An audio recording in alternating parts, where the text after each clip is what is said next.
name is Frank, and for the better part of 2 decades I've navigated the great American asphalt ocean. Trucking isn't just a job, it's a slow erosion of the self, a life where loneliness becomes your only constant companion and the road, your unforgiving home. People see the big rigs and think of freedom, of open highways and endless horizons. They don't see the crushing solitude, the mind-numbing monotony, or the way the darkness at 3 a.m. in the middle of nowhere can start to whisper back at you. I've clocked thousands upon thousands of miles on these highways, seen every kind of weather and met every kind of person. But what I'm about to tell you is about an encounter that didn't just leave a scar on my soul. It carved out a piece of it and left a void that not even time can heal. It was a cold, biting autumn night in the heart of the Midwest, somewhere deep in the sprawling, desolate farmlands of rural Iowa. I was on a long haul pushing my Peterbilt down a stretch of 2-lane highway that cut through endless, whispering cornfields. The night was pitch black, a suffocating, moonless and starless void. The only light in the entire universe, it seemed, came from my powerful headlights, slicing through the oppressive darkness like a desperate, fleeting blade. After 12 straight hours behind the wheel, my body was a wreck of exhaustion. My muscles were a knot of aches, and my eyes were burning with the gritty, painful need for sleep. The white lines on the road had started to blur into a hypnotic serpentine dance, and I knew I was pushing my limits. Pulling over on the main highway always felt like a bad idea. You're a sitting duck out there, a vulnerable, isolated target for thieves or worse. I saw a narrow, unpaved service road branching off into the fields, a dark, gaping mouth in the side of the road. On a whim born of desperation, I turned onto it, hoping to find a small, forgotten town or a safe, hidden spot to rest for a few hours. But the road just kept going. A dirt track swallowed by towering stalks of dry, dead corn on either side.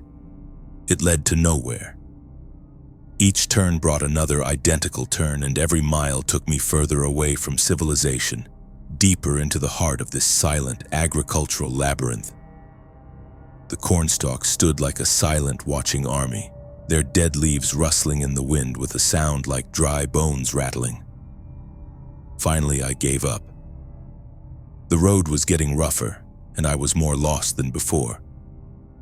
I pulled the truck over to the side of the road, the tires crunching on the gravel. I killed the engine, and the sudden, crushing silence was deafening.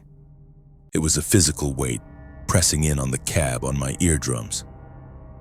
The only sound was the distant, mournful rustle of the wind through the corn.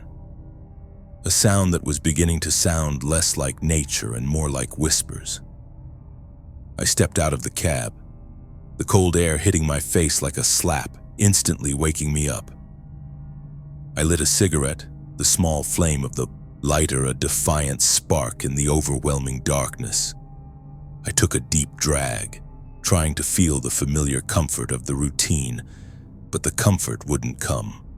The air was thick with the smell of damp earth, decaying leaves, and the coming of a long, hard winter. All around me was darkness so deep and absolute it felt like a physical entity I could touch, a living thing that was watching me. I was lost in my own thoughts, staring into the black abyss of the cornfield when I heard it. A faint, dry rustle from deep within the corn, a sound different from the wind. It was followed by a sound that had no place in that desolate landscape. The sound of a little girl's giggle.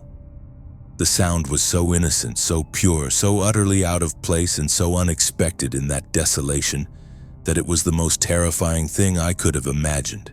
Every muscle in my body tensed, my breath caught in my throat. A child? Here? Now? It was impossible. I immediately scanned the direction of the sound, my eyes straining to pierce the darkness, but there was nothing but the shadowy, skeletal forms of cornstalks swaying in the breeze. I tried to dismiss it as a trick of my tired, over-caffeinated mind. "You're exhausted, Frank," I muttered to myself, my voice a harsh croak in the silence. "You're hearing things, that's all it is." I took another shaky drag of my cigarette, the glowing ember a tiny, defiant star in the night. But then a sweet, crystal-clear voice whispered right into my ear, so close I felt a cold breath on my skin as if someone were standing on my shoulder. "Hello, mister." My blood turned to ice. My heart hammered against my ribs with such force I thought it would break through. The cigarette fell from my trembling fingers to the ground, its ember dying in the damp dirt. I spun around, my fists clenched, ready to fight, but there was no one there. Absolutely no one. Just me, the hulking shadow of my truck and the endless watching corn. Who are you? Where are you? I stammered, my voice a weak, pathetic tremor in the vast, oppressive silence. The voice replied instantly, and its tone was playful, but laced with an unnerving cold detachment that made the hairs on my arms stand on end. "Want to play hide and seek with us? We're all hiding in here, but if we find you yet, you have to play with us forever." That sentence shattered my reality. It was a hammer blow to my sanity. Us? What did she mean, us? This wasn't an innocent invitation to a child's game. It was a threat, a horrifying, soul-chilling promise. 1,000 nightmarish scenarios flooded my mind, each more terrifying than the last. Did they want to lure me into those dark, suffocating cornfields? And what would happen if they found me?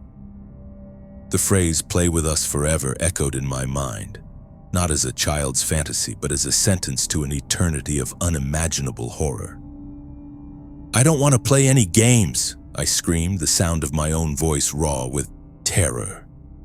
I scrambled back into the safety of my truck, my movements clumsy and panicked. I locked the doors, the click of the locks a small, futile sound against the immense, waiting silence outside. I fumbled with the keys, my hands shaking so uncontrollably that it took me 3 tries to get the key into the ignition. I started the engine, the roar of the diesel a welcome, life-affirming sound. I slammed the truck into reverse and sped blindly back towards the highway, not daring to look back. Terrified I might see pairs of small, watching eyes hidden amongst the corn, their gazes following me. I got back on the highway, my heart still pounding like a drum against my ribs. I cranked up the radio, blasting an old rock station at full volume just to drown out the silence that now felt menacing and alive. I tried to forget the incident, to rationalize it, but the girl's voice and her terrifying invitation to a game with no end echoed in my mind like a curse. I drove for what felt like hours, my knuckles white on the steering wheel, my eyes darting nervously to my mirrors. A little while later, as my adrenaline began to subside and a semblance of normalcy started to return, a new, more mundane problem arose. The low fuel warning light on my dashboard blinked to life, a small, angry red eye in the darkness of the cab. "No, not now!" I slammed my fist on the steering wheel in a fit of rage and frustration. How could I have been so stupid, so careless as to not refuel at the last stop? My heart sank. The thought of being stranded on this godforsaken highway in the middle of the night was almost as terrifying as the encounter in the cornfield. Fortunately, a few miles down the road, the dim, hazy lights of a truck stop appeared like a beacon in the dark, a promise of safety and civilization. My truck sputtered and coughed, the engine threatening to die at any moment, but I managed to coast it to the fuel pump, my body limp with relief. I filled the tank, the smell of diesel a strangely comforting aroma. I decided I couldn't drive any further. My nerves were shot and my body was screaming for rest. I parked the truck in a far, isolated corner of the lot, away from the handful of other vehicles, and tried to get some sleep. I had just closed my eyes, the events of the night replaying in my mind like a horror movie, when I heard it again. The same little girl's giggle, a sound that was now seared into my memory. But this time it was coming from inside my cab. I shot up, my body drenched in a cold sweat. I searched every corner of the cab, my heart pounding, but there was no one there. It was just a dream, I told myself, my voice shaking. A nightmare. I grabbed a bottle of water and took a few long, desperate gulps, the cold liquid doing little to calm the fire of fear in my chest. Then I looked out the window, and the sight that met my eyes made my soul freeze and my sanity crumble. In the far, dimly lit corner of the truck stop, where the light from the lampposts barely reached, the same little girl was standing there. But she wasn't alone. Behind her, shrouded in the deep, impenetrable darkness, stood several other small, shadowy figures, all staring directly at me. They were indistinct, like smudges of night, but their presence was a palpable, malevolent force, and their eyes glowed in the dark like red-hot coals burning with an ancient, hungry light. The girl saw me looking. A smile spread across her face, a smile that did not belong on a child. It was ancient, predatory, and filled with a terrifying, knowing wisdom. She raised her small, delicate finger and pointed directly at me. Her gesture an accusation and a verdict. Her voice now a horrifying, discordant chorus of many voices combined, a sound that seemed to tear at the very fabric of the air, echoed across the parking lot. "Found you. Now you have to play with us. Forever." At her words, all the shadowy figures began to move toward me, their pace slow, deliberate, and utterly relentless. They didn't run. They glided over the asphalt, a silent, inexorable tide of darkness. A scream of pure, primal terror tore from my throat. I didn't think, I just reacted. I started the truck, the engine roaring to life with a sound that was both a protest and a prayer. I have never driven so fast in my life. I left that truck stop behind, tires screeching on the pavement, and drove for miles without stopping, my foot pressed to the floor, my eyes wide with a madness born of absolute fear. I drove until the first faint gray light of dawn broke the eastern sky, chasing away the shadows of the night. I left that route behind after that night. I told my dispatcher I would never drive through Iowa again, and I never have. But the game never ended.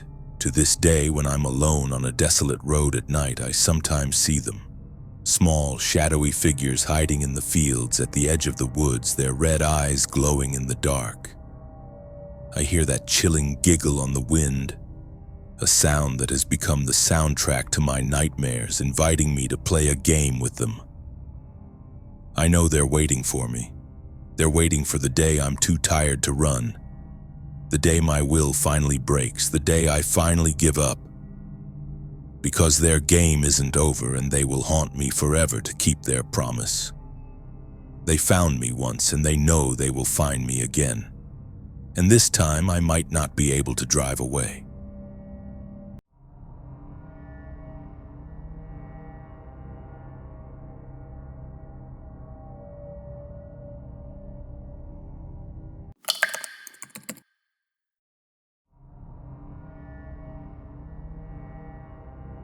You can call me Leo. I'm one of those guys who've given their youth to the asphalt arteries of America, breathing in diesel fumes and chasing white lines into the horizon. My mentor, a seasoned trucker I respectfully call Pops, taught me more than just how to handle a rig.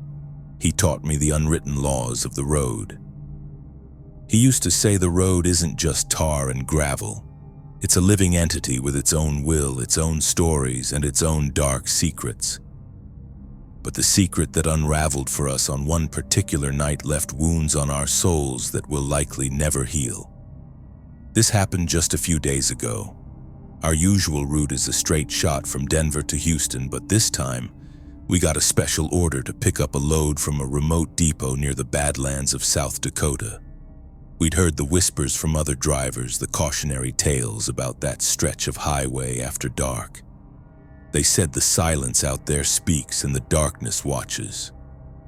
Our plan was to get in and get out before sunset, but a delay in loading shattered our schedule to pieces. It was 8:30 at night when we finally pulled out of the depot. The bypass around the nearest town, A winding road carved into the rocky hills lay before us. A fully loaded 18-wheeler climbing a steep grade is always a test of patience and skill. Our truck, heavy with cargo, was crawling up in second gear. Its engine's deep growl the only sound tearing through the eerie, profound silence of the Badlands. Just as we cleared the bypass and started our descent from the summit, there was a sudden violent jolt, as if we had crushed something alive. A sickening thud reverberated through the cab, and we felt the same crushing impact under the rear tires. Pop slammed on the brakes and the truck screeched to a halt. "Leo, what the hell was that?" Pop's voice was laced with alarm and disbelief. "I don't know, Pops. I'm right here with you." "Get out and check!" His tone was sharp, commanding. I grabbed my phone, turned on the flashlight, and stepped out into the cold, heavy night air. I swept the beam across the asphalt. The black skid marks from our tires were stark against the road, but the ground was clean. There was nothing.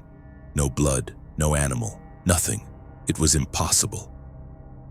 The impact had been too severe for there to be no evidence. I walked back 100 feet, my flashlight beam cutting a nervous path through the darkness, but the road remained empty. "There's nothing here, Pops," I said, climbing back into the cab, a knot of unease tightening in my stomach. Pop stared at me, his eyes narrowed as if he didn't believe me. There was something, Leo, I felt it. But with nothing to see, what could we do? Pushing down a shared, unspoken dread, we started the truck and continued our journey. We had no idea that this was just the beginning, a warning that we had trespassed into a world where our rules and our logic no longer applied. We had barely driven 15 miles when a sharp, acrid smell filled the cab. It was the unmistakable, gut-wrenching stench of an overheating wheel hub. "Leo, stick your head out. What's that smell?" Pops asked, his voice tense. I leaned out the window. The last wheel on my side was glowing a dull red and smoke was billowing from it. "Pops, the hub's overheating. It's smoking." "Damn it!" Pops slammed his hand on the steering wheel. "What is this mess? This godforsaken road, these hills, and we're out here for the first time." He pulled the truck over to the shoulder. The spot where we stopped was utterly desolate. On one side was a steep, rocky embankment. On the other, a deep, dark ravine. It was 9 o'clock at night, and not so much as a single motorcycle had passed us. We got out. The wheel hub was so hot it felt like standing next to a furnace. The heat radiating from it was scorching our faces. This was absolutely impossible. How could a hub get this hot after only 15 miles? Especially since we had personally loosened the brakes at our last major stop in Cheyenne. "Pops, this can't be a brake issue," I said, my voice trembling slightly. "Then what is it?" he snapped, his frustration boiling over. "Let's wait 15-20 minutes, Pops decided. "Let it cool down, then we'll jack it up and see what's going on." We climbed back into the cab. The silence outside now seemed even more menacing. With every passing moment, an unknown weight settled heavier on my heart. 15 minutes later, we were back outside. I pulled out the jack and crawled under the truck to position it. As I was setting the block, I felt a presence. I thought I saw something peeking at me from behind the tire. For a split second, my flashlight beam caught two glowing emerald green eyes. My blood ran cold. "What was that?" I scrambled back in terror. "What happened, Leo?" Pops asked. "Pops, there. There was something there. Its eyes. I saw them." I bravely ran to the other side of the truck, but there was nothing. Pops scolded me. "For God's sake, Leo, don't scare me like this. This place is creepy enough without you making things up." "Pops, you know I'm terrified of this stuff myself. I really saw it." A tension grew between us. He didn't believe me, and I couldn't convince him. I started to lift the jack again, but just as I bent down, someone or something tugged sharply at the back of my shirt. I stumbled. "Now what?" Pops asked, his voice filled with irritation. "Something pulled me, Pops." "Leo, stop messing around and get to work." I fell silent. I knew there was no point in arguing. I lifted the jack and asked Pops to turn the wheel. He tried, but it was completely seized, as if the brakes were fully engaged. "Pops, how can the brakes be this tight?" I asked in disbelief. I hadn't even finished my sentence when something pulled me again, so hard that I fell backward onto the ground. This time Pops saw it too.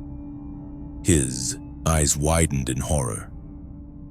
"Leo, are you okay?" "I told you, Pops, there's something here." We both stood there, terrified, staring into the darkness. We started reciting the Lord's Prayer. Just then, a 10-wheeler truck pulled up beside us. We were startled, afraid it might be robbers. "Hey, you guys all right?" the driver asked. "Yeah, we're fine, you," Pops replied. "What's the problem?" "Nothing, just an overheating hub. We're fixing it." "All right, get out of here quick," he said. "But why'd you flag me down?" "We did?" Pops asked, confused. "We didn't flag you down." "Am I crazy?" he said angrily. "You guys flashed your high beams at me, that's why I stopped." My heart skipped a beat.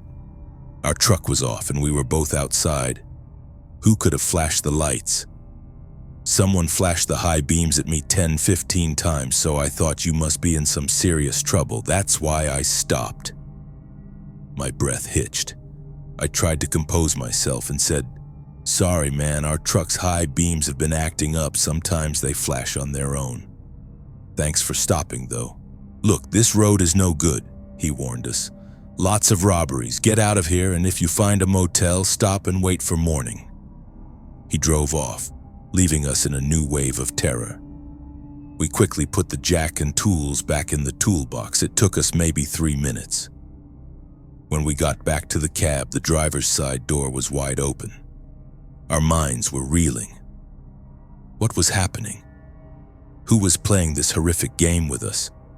We saw that both floor mats and the water cooler had been thrown out onto the road. I scrambled inside and checked for our money and papers. Everything was there. This wasn't a thief. This was something else. We quickly put everything back and got in the truck. "Pops, just drive," I yelled.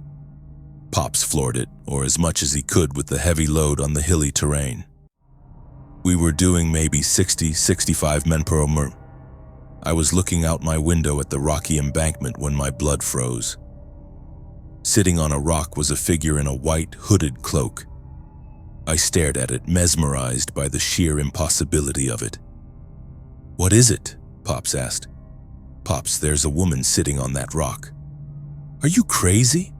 Where would a woman come from in the middle of this wasteland at this time of night?"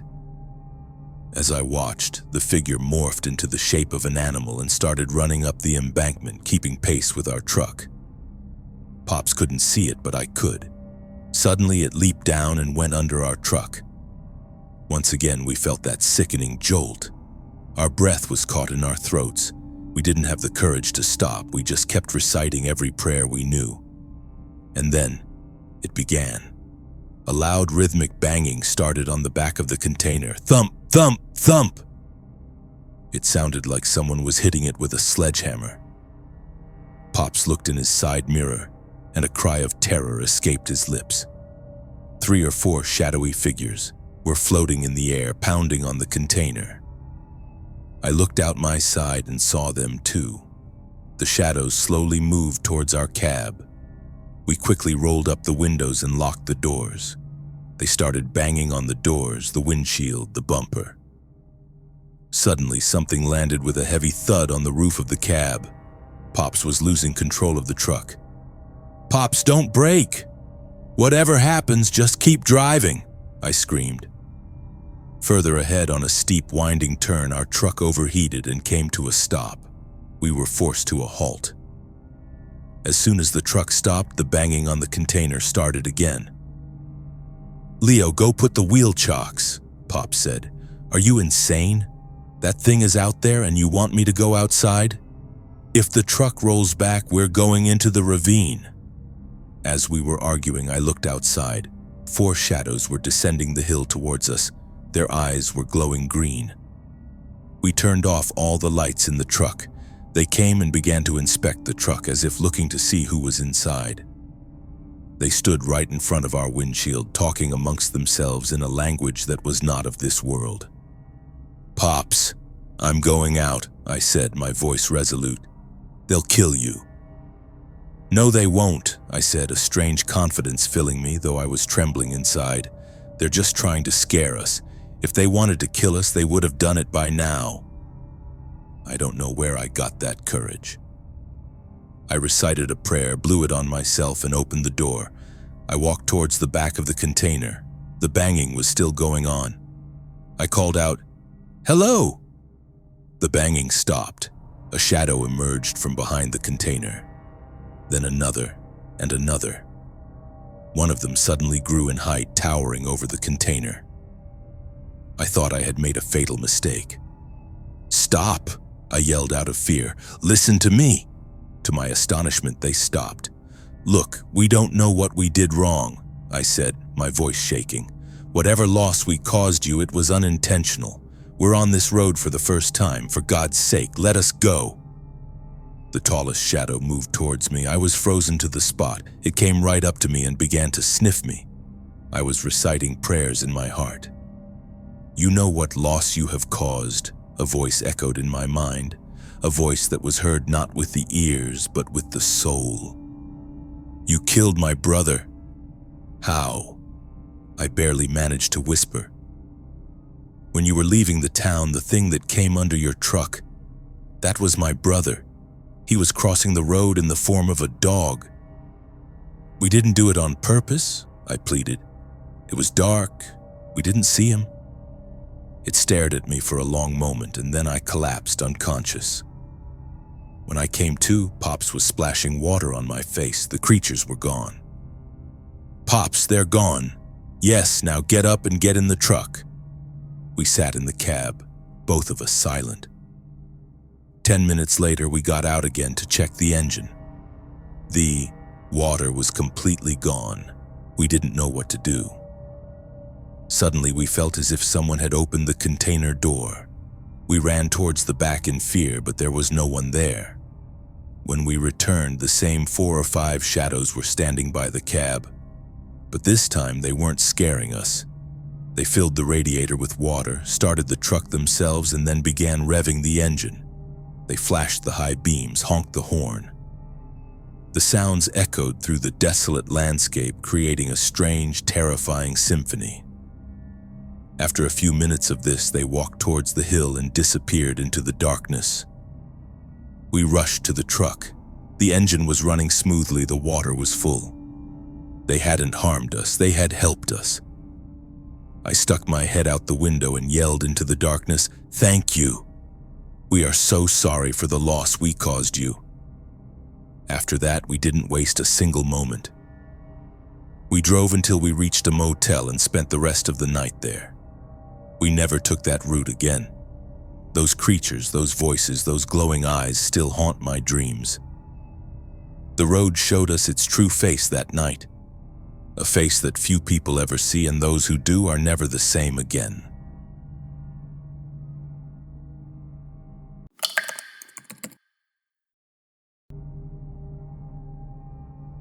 My name is Sam, and I make my living on the road. I'm from the rolling hills of West Virginia, and trucking is in my blood. People think it's a simple job. Pick up here, drop off there. They don't know about the long, lonely nights when the only company you have is the drone of your engine, and the shadows cast by the trees along the highway start to talk back to you. This story happened about a year ago. Winter was just beginning to sink its teeth into the landscape. I got a call one afternoon to haul some custom furniture from a workshop deep in the Appalachian Mountains to a client in Cincinnati. The pay was good, but there was a catch. They needed it delivered by the next morning, which meant I had to leave that night. I agreed, not thinking much of it. A night drive was a night drive. My usual co-driver, a young kid I was training, was back home on a break. That meant I was on my own for this run. I brushed it off. The lure of a good paycheck was stronger than my caution. By the time I got the truck loaded and pulled out, it was already 10 p.m. The roads in the Appalachians, especially at night, are a world of their own, isolated, silent, and mysterious. I put on some classic rock and set off on my journey. I'd been on the road for about 2 hours. It was midnight, and I was now in a stretch of Route 50 known for being desolate. On one side, a sheer rock face rose into the darkness. On the other, a deep black forest plunged into an unseen valley. I was driving carefully, navigating the treacherous, winding road. Suddenly, the weather turned. The sky, which had been clear, was now choked with dark, heavy clouds. A light drizzle began to fall. I've always had a primal fear of thunderstorms ever since I was a kid. As the clouds rumbled in the distance, a familiar dread began to creep into my heart. I turned off the music. Now the only sounds were the soft patter of rain on the windshield and the rhythmic swish-swash of my wipers. The drizzle quickly became a downpour. The rain was coming down so hard that my wipers were useless against the deluge. The road ahead was a blurry, distorted mess, and the sharp turns were invisible until I was right on top of them. I decided it was suicide to keep driving in these conditions. I needed to find a safe place to pull over and wait for the storm to pass. I eased the truck onto the shoulder on the side of the forest, making sure to leave enough room for any other vehicle to pass. I killed the engine. Now the only sound was the relentless drumming of the rain on the roof, creating a strange, hypnotic rhythm. I checked my phone. No signal. I was alone, lost in my thoughts, feeling the immense isolation of the wilderness around me. I must have been parked there for about half an hour when suddenly a soft, melodic humming sound began to emanate from my radio. It wasn't music from a station. It was a woman's voice, humming a lullaby. It was a simple, haunting tune that seemed to come from nowhere and everywhere at once. The radio was off. My heart leaped into my throat. Who could be broadcasting on a dead frequency in the middle of nowhere? I tried to change the channel, but the humming only grew louder, clearer, as if the singer was right there in the cab with me. A minute of this unnerving humming passed, and then it stopped as abruptly as it had begun. I was trying to calm my racing heart when I heard a sound that made the blood freeze in my veins. It came from the passenger side window right next to where I sat. Scrape, scrape, scrape. It wasn't the random noise of a branch or debris. It was the unmistakable, deliberate sound of someone dragging their fingernails down the glass. The sound was slow, dry, and grating, each scrape sending a chilling vibration through the cab and right up my spine.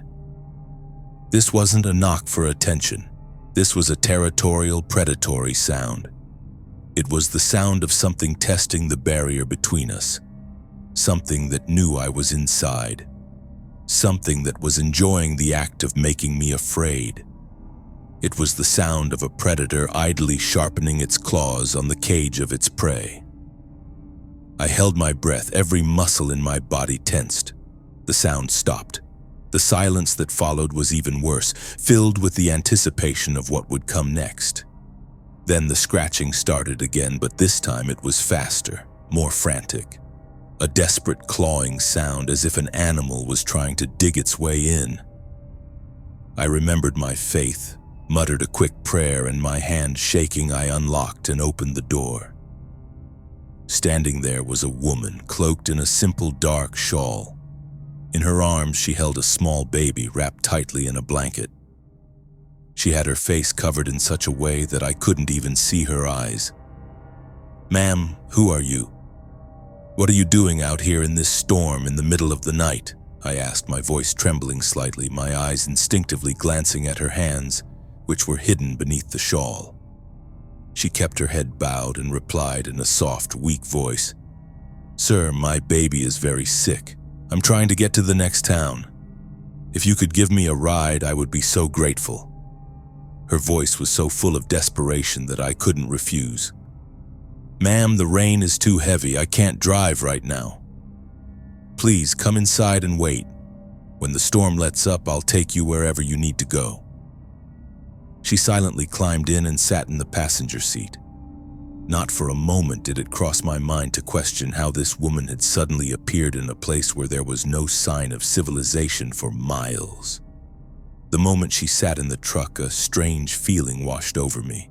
The air in the cab grew heavy and thick, making it hard to breathe. A strange, oppressive silence fell between us.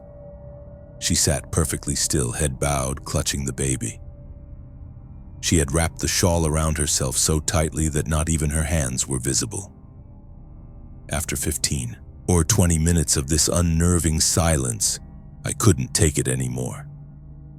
I tried to start a conversation. "Ma'am, what's wrong with your baby? And where is your family?" "I live separately from my in-laws," she said in the same muffled voice. "And the baby's father isn't home, so I had to take him to the doctor myself." After about 45 minutes, the rain began to subside. I tried to start the truck, but it wouldn't turn over. I tried again and again, but the engine was dead. "What's wrong?" she asked. "I don't know, it won't start." I got out, popped the hood, and tinkered around for a bit. When I got back in and tried again, the truck started. But something else was wrong. The truck felt incredibly heavy, as if I were hauling tons of extra weight. I struggled to accelerate, the engine groaning in protest. I was baffled. The load wasn't that heavy, and the woman... She sat in the same position, motionless, silent. The whole time, the baby in her arms hadn't made a sound, hadn't moved an inch. This thought sent a shiver down my spine. On top of that, a strange weight had settled on my shoulders, and my head began to throb with a dull, heavy ache. After about an hour of this slow, arduous journey, she pointed to a desolate turnoff ahead. "Please drop me here. I can go on my own from here." I was surprised. The nearest town was still miles away. Why was she getting off here in the middle of nowhere? But I didn't want to ask any more questions. I just wanted her out of my truck. I pulled over and she silently got out and vanished into the darkness. The moment she left, my truck felt light again, as if a massive burden had been lifted. I ignored the strangeness of it all and continued on my way. It was around 2 a.m. I was starving. I decided to stop at a diner to get some food and coffee. A little while later, I saw the welcoming lights of a 24-hour truck stop diner.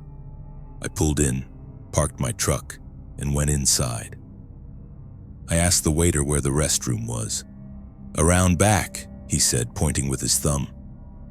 The area behind the diner was dark, with only a single dim bulb flickering in a corner. There was no one there. I went into one of the stalls. I was inside when I heard a strange muttering sound from the stall next to me, as if someone was chanting rapidly in a language I didn't understand. Suddenly, the light in the restroom went out, plunging me into darkness.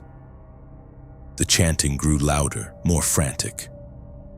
A wave of fear washed over me.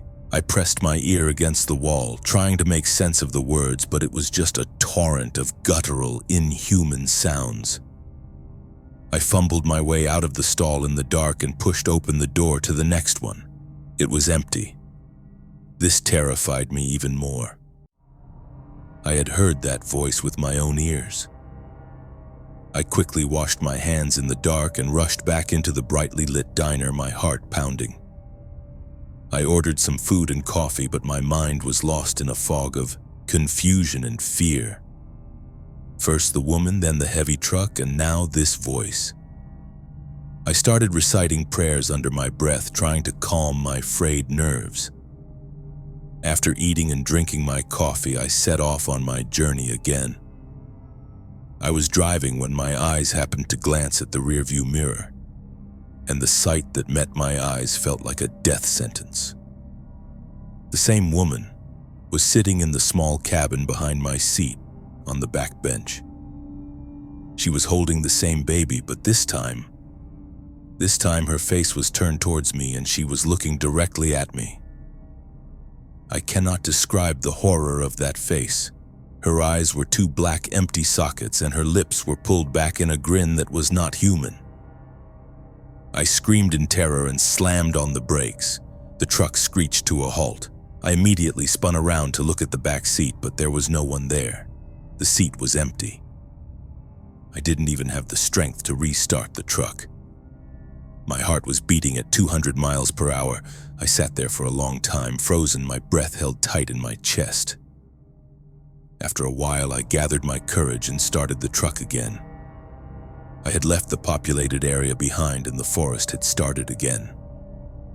I had just started moving when suddenly something darted out in front of my truck. I felt a sickening impact and a blood-curdling, inhuman shriek pierced the night. I was terrified that I had hit a person, but my eyes had been on the road. I would have seen someone. I pulled the truck over and got out to check. I swept my flashlight beam all around the truck, but there was nothing there. I was lost in this confusion when I felt a cold, bony hand on my shoulder. And then, a horrifying whispering voice right next to my ear spoke my name. "Sam, where are you going, leaving me behind? Won't you take me with you?" I swear at that moment the ground fell away from beneath my feet. I didn't even have the courage to turn around and look. My breath was trapped in my chest. I could feel its cold, dead breath on my neck. "Sam, look at me. Why won't you look at me?" It whispered again. "Just once, turn around and look at me." And that was the moment my mind snapped. Without thinking, without looking back, I just ran. I ran into the darkness with no idea where I was going. The fear was so intense that my whole body was shaking and my legs felt like they were made of lead. Suddenly I collided with something in front of me. I looked up. She was standing right in front of me. Blood was dripping from her mouth. In the pitch-black darkness, I could see her as clear as day because there were only a few inches between us. She looked at me and began to laugh, a horrifying, cackling sound. "Sam, why are you running? Come to me." At that moment, I thought my time was up. Whatever this thing was, it was going to kill me. Without a word, I turned and ran in the opposite direction, her terrible laughter echoing behind me. I felt as if I was surrounded by shadows, all lunging at me. I couldn't think of any prayers, my mind was blank with terror. As I was running, I realized I was in the middle of the forest. I wasn't on the road anymore. I was out of breath and I couldn't run any further. I leaned against a tree, gasping for air. Suddenly, I heard a heavy, terrifying voice from above. "Sam, you'll get tired of running, but you can't get away from me. Just come to me." When I looked up, I saw her perched on a branch of the tree like an animal. I screamed so loudly that my voice echoed back to me and I started running again. I was praying in my heart, "God, help me, save me from this." I ran in a straight line and suddenly I saw the main road. I scrambled onto it, but now I didn't know which way my truck was. I took a guess and started running to my left. After 10 minutes, I saw my truck. My legs had given out. I gathered my last bit of strength and reached the truck. The sight in front of me made my soul tremble. My truck's headlights were on. She was sitting on the ground right in front of the truck, and she was eating the same baby she had been carrying. Her hands and mouth were covered in blood. I don't know if that baby was human or something else, but the sight was so horrific that I fainted right there. When I opened my eyes, it was morning and I was in someone's house. A family told me they were passing by at dawn and found me unconscious on the road. I told them the whole story. There was an old man there who seemed to have knowledge of these things. He said, "God saved you. The thing that was after you was very dangerous." He prayed over me and gave me an amulet to wear. They gave me breakfast and dropped me off at my truck. When I got to my truck, the seats were covered in long, deep claw marks, and the upholstery was torn to shreds. I gathered my courage, got in the truck, and drove to Cincinnati. I delivered the furniture and told the clients the whole story. They were good people. They let me stay at their place for the night. After that day, I didn't drive a truck for many months. Even today, when I'm on a lonely road at night, I remember that terrifying face and that hideous laughter. Roads are not just a means of travel. Sometimes they take you to worlds from which it is very difficult to return.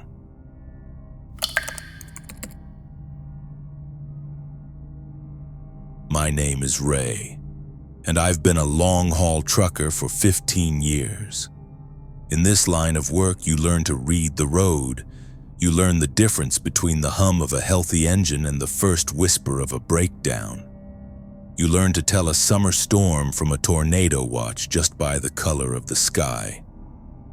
But most importantly, you learn to mind your own business. The highway is a river of stories, and most of them are best left to flow past you. I broke that rule once, on a rain-slicked night in the forgotten backwoods of rural Missouri, and it's a decision that has haunted me ever since. I was hauling a load of machine parts from St. Louis to a small factory in northern Arkansas. It was a route I'd taken a dozen times, a lonely stretch of two-lane blacktop that cut through the Ozark Mountains. The kind of road where you can drive for an hour without seeing another pair of headlights. That night, the weather was turning ugly. A heavy, oppressive humidity had given way to a relentless, driving rain. The sky was a sheet of black, and the rain was coming down in such thick, blinding curtains that my wipers were fighting a losing battle. The road, slick with water and oil, was treacherous. I was already behind schedule, but I knew pushing it in these conditions was suicide. It was around 2 a.m. when I saw it. Up ahead, around a sharp bend, a pair of headlights was angled crazily towards the sky. As I got closer, my own headlights illuminated the scene. A late-model sedan, its front end crumpled against a massive oak tree. Steam was pouring from the mangled hood, mixing with the rain. It was a fresh wreck. My first instinct, the trucker's instinct, was to keep going. Don't get involved. Call it in at the next town. But then, my headlights caught a flicker of movement. The driver's side door was ajar and someone was lying on the wet asphalt next to it. Damn it, I muttered to myself. I couldn't just leave someone there. I pulled my rig over to the side of the road, its air brakes hissing in protest. I grabbed a heavy-duty flashlight and a first aid kit and stepped out into the storm. The rain was cold and instantly soaked through my jacket. As I approached the wreck, I saw it was a man. He was trying to push himself up, his face a mask of pain. He was young, maybe in his late 20s, with short-cropped hair and a lean, athletic build. He was wearing a simple t-shirt and jeans, both of which were soaked and stained with mud and something darker that I didn't want to identify. "Hey, you all right?" I called out, my voice loud against the drumming of the rain. He looked up at me, his eyes wide with a mixture of pain and something else. Fear. He opened his mouth to speak, but only a dry, rasping sound came out. He pointed to his throat and shook his head frantically. He was mute, or his throat was injured. I knelt beside him. "Okay, easy now. Don't try to talk. Are you hurt anywhere else?" He shook his head, then winced and clutched his arm. I could see a nasty gash on his forearm, bleeding sluggishly. It didn't look life-threatening, but he was clearly in shock. "Was there anyone else in the car with you?" I asked. He shook his head again, his eyes darting nervously towards the dark, empty road behind us. "All right, let's get you out of this rain," I said. "The next town with a hospital is about an hour from here. I can take you there." He nodded gratefully. I helped him to his feet. He was surprisingly light, but he leaned on me heavily. As I guided him towards my truck, I couldn't shake a feeling of unease. His fear seemed to be more than just the shock of a car accident. It was a deeper, more primal fear, the fear of a hunted animal.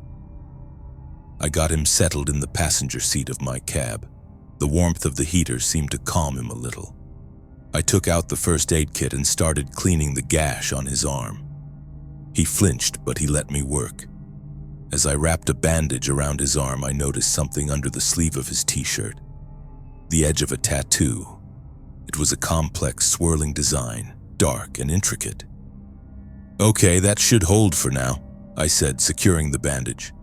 "My name's Ray, by the way." He gave me a small, grateful nod. He seemed to relax a bit, sinking back into the seat. I got back in the driver's seat, started the engine, and pulled back onto the highway. We drove in silence for about 10 minutes, the only sounds the hum of the engine and the relentless rhythm of the wipers. I kept glancing over at him. He was staring out the window, his eyes scanning the darkness behind us. Then I saw it in my rearview mirror, a pair of headlights far back but moving fast. My passenger saw them too. He sat up straight, his body instantly rigid with tension. He turned to me, his eyes wide with panic. He pointed frantically at the mirror, then made a gesture with his hand, urging me to go faster. "What is it?" I asked. "Is that someone you know?" He shook his head violently, his face pale with terror. He kept pointing at the mirror, his breathing becoming ragged. A cold knot of dread formed in my stomach. This wasn't right. The headlights behind us were gaining on us, two bright, predatory eyes in the darkness. They weren't the headlights of a regular car. They were higher up, angrier. It was a big vehicle, an SUV or a truck. "Who's in that car?" I demanded, my voice sharp. He just shook his head, his eyes pleading with me. He started making frantic gestures, pointing to himself, then making a running motion with his fingers, then pointing back at the headlights. He was telling me he was running from them. My blood ran cold. I hadn't picked up a victim. I had picked up a fugitive. The vehicle behind us was closing in fast. It was a big black SUV, the kind that looks like it belongs to government agents or gangsters. It pulled up right behind. My trailer, its brights on, blinding me in my mirrors. My passenger was in a full-blown panic. He was making small, whimpering sounds, his eyes darting between the mirror and me. The SUV pulled out into the oncoming lane, its engine roaring, and drew up alongside my cab. I could see two men inside, their faces hard and grim, illuminated by the glow of their dashboard. The man in the passenger seat rolled down his window, the rain spraying in. He looked at me, then at my passenger, and a slow, cold smile spread across his face. He raised his hand and pointed a gun at me. My heart stopped. My passenger screamed, a raw, guttural sound of pure terror. He grabbed my arm, his grip like a vice, and pointed frantically at a narrow, unpaved logging road that was coming up on our right. I didn't have time to think. I yanked the wheel to the right, and my massive rig lurched off the highway and onto the muddy, treacherous logging road. The SUV, caught by surprise, shot past us on the highway.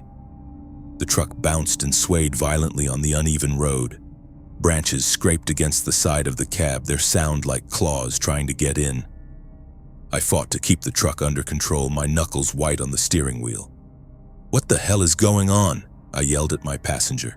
"Who are those guys?" He was shaking uncontrollably, tears streaming down his face. He pointed to the tattoo on his arm, then made a gesture like he was counting money, then a gesture like he was being choked. He was trying to tell me he was involved with them, a deal gone wrong. He had stolen something from them. I looked in my mirror. The black SUV had turned around and was now coming down the logging road after us, its headlights cutting through the trees. "Hold on!" I yelled. I floored the accelerator. The truck roared, its tires spinning in the mud, but it lurched forward. I was driving blind, the road barely visible in the driving rain. Trees flashed past us like specters in the darkness. My passenger was pointing ahead, urging me on. He seemed to know this road. We came to a fork. He pointed to the left and I took it.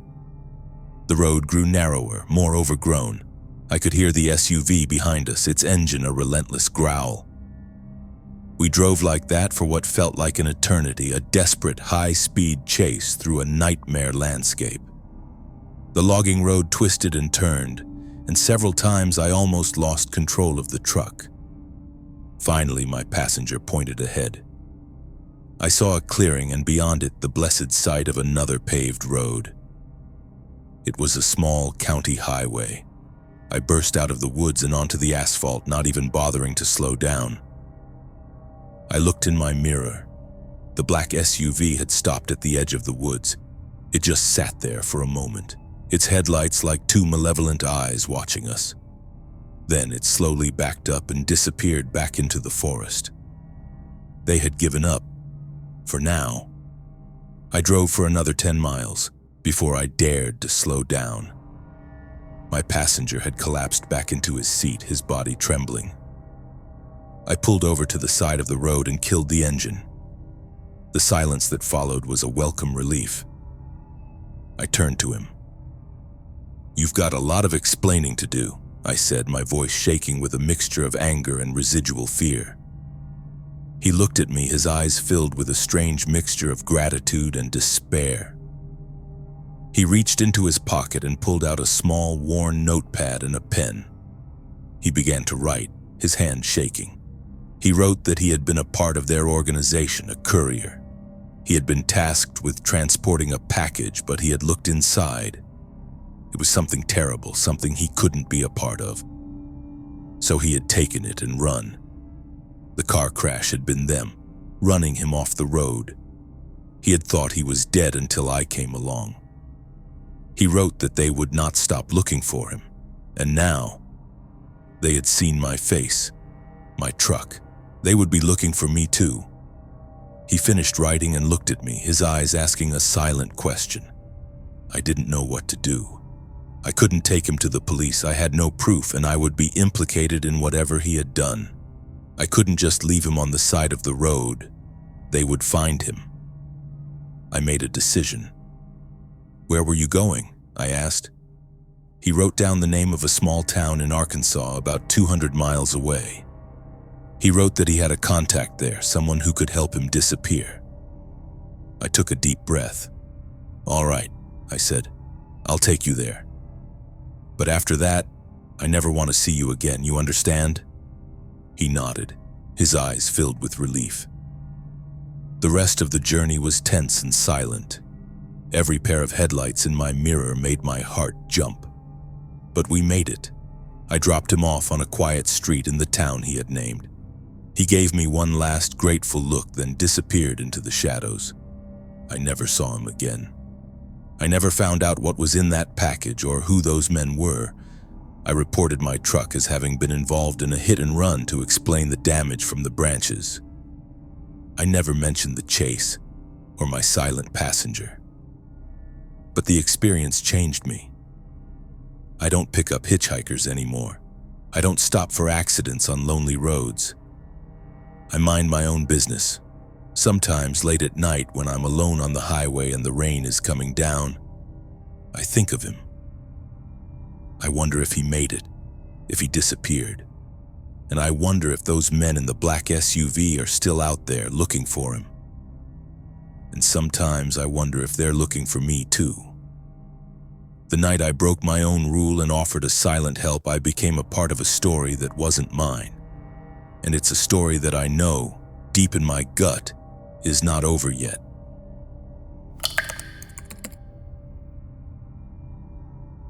My name is Marcus, and I've been driving the lonely highways of the American South for 20 years. I've seen it all, or so I thought. I've navigated through hurricanes, dodged tornadoes in Tornado Alley, and driven on black ice that could send a rig spinning with a single wrong move. I've always believed that the greatest dangers on the road were man-made or born of nature's fury. I was wrong. The deepest, most ancient horrors are the ones that wait patiently in the water, in the dark, for the world to come to them. This happened on a late summer night in the heart of Louisiana's Bayou country. I was hauling a load of medical supplies from New Orleans up to Shreveport.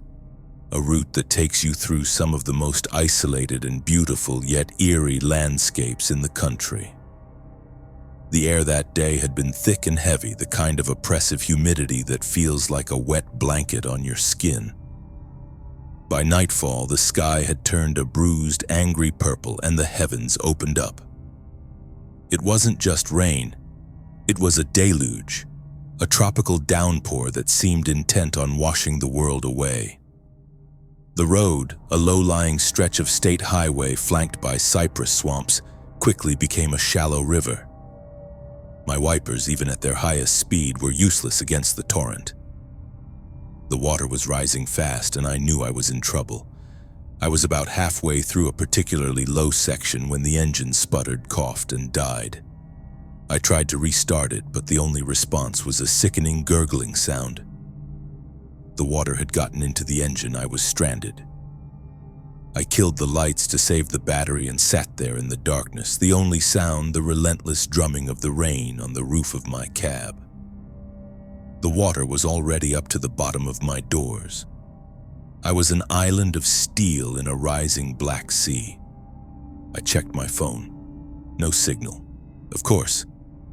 Out here, you were on your own. I decided to wait it out. The rain had to stop eventually and the water would recede. All I had to do was sit tight.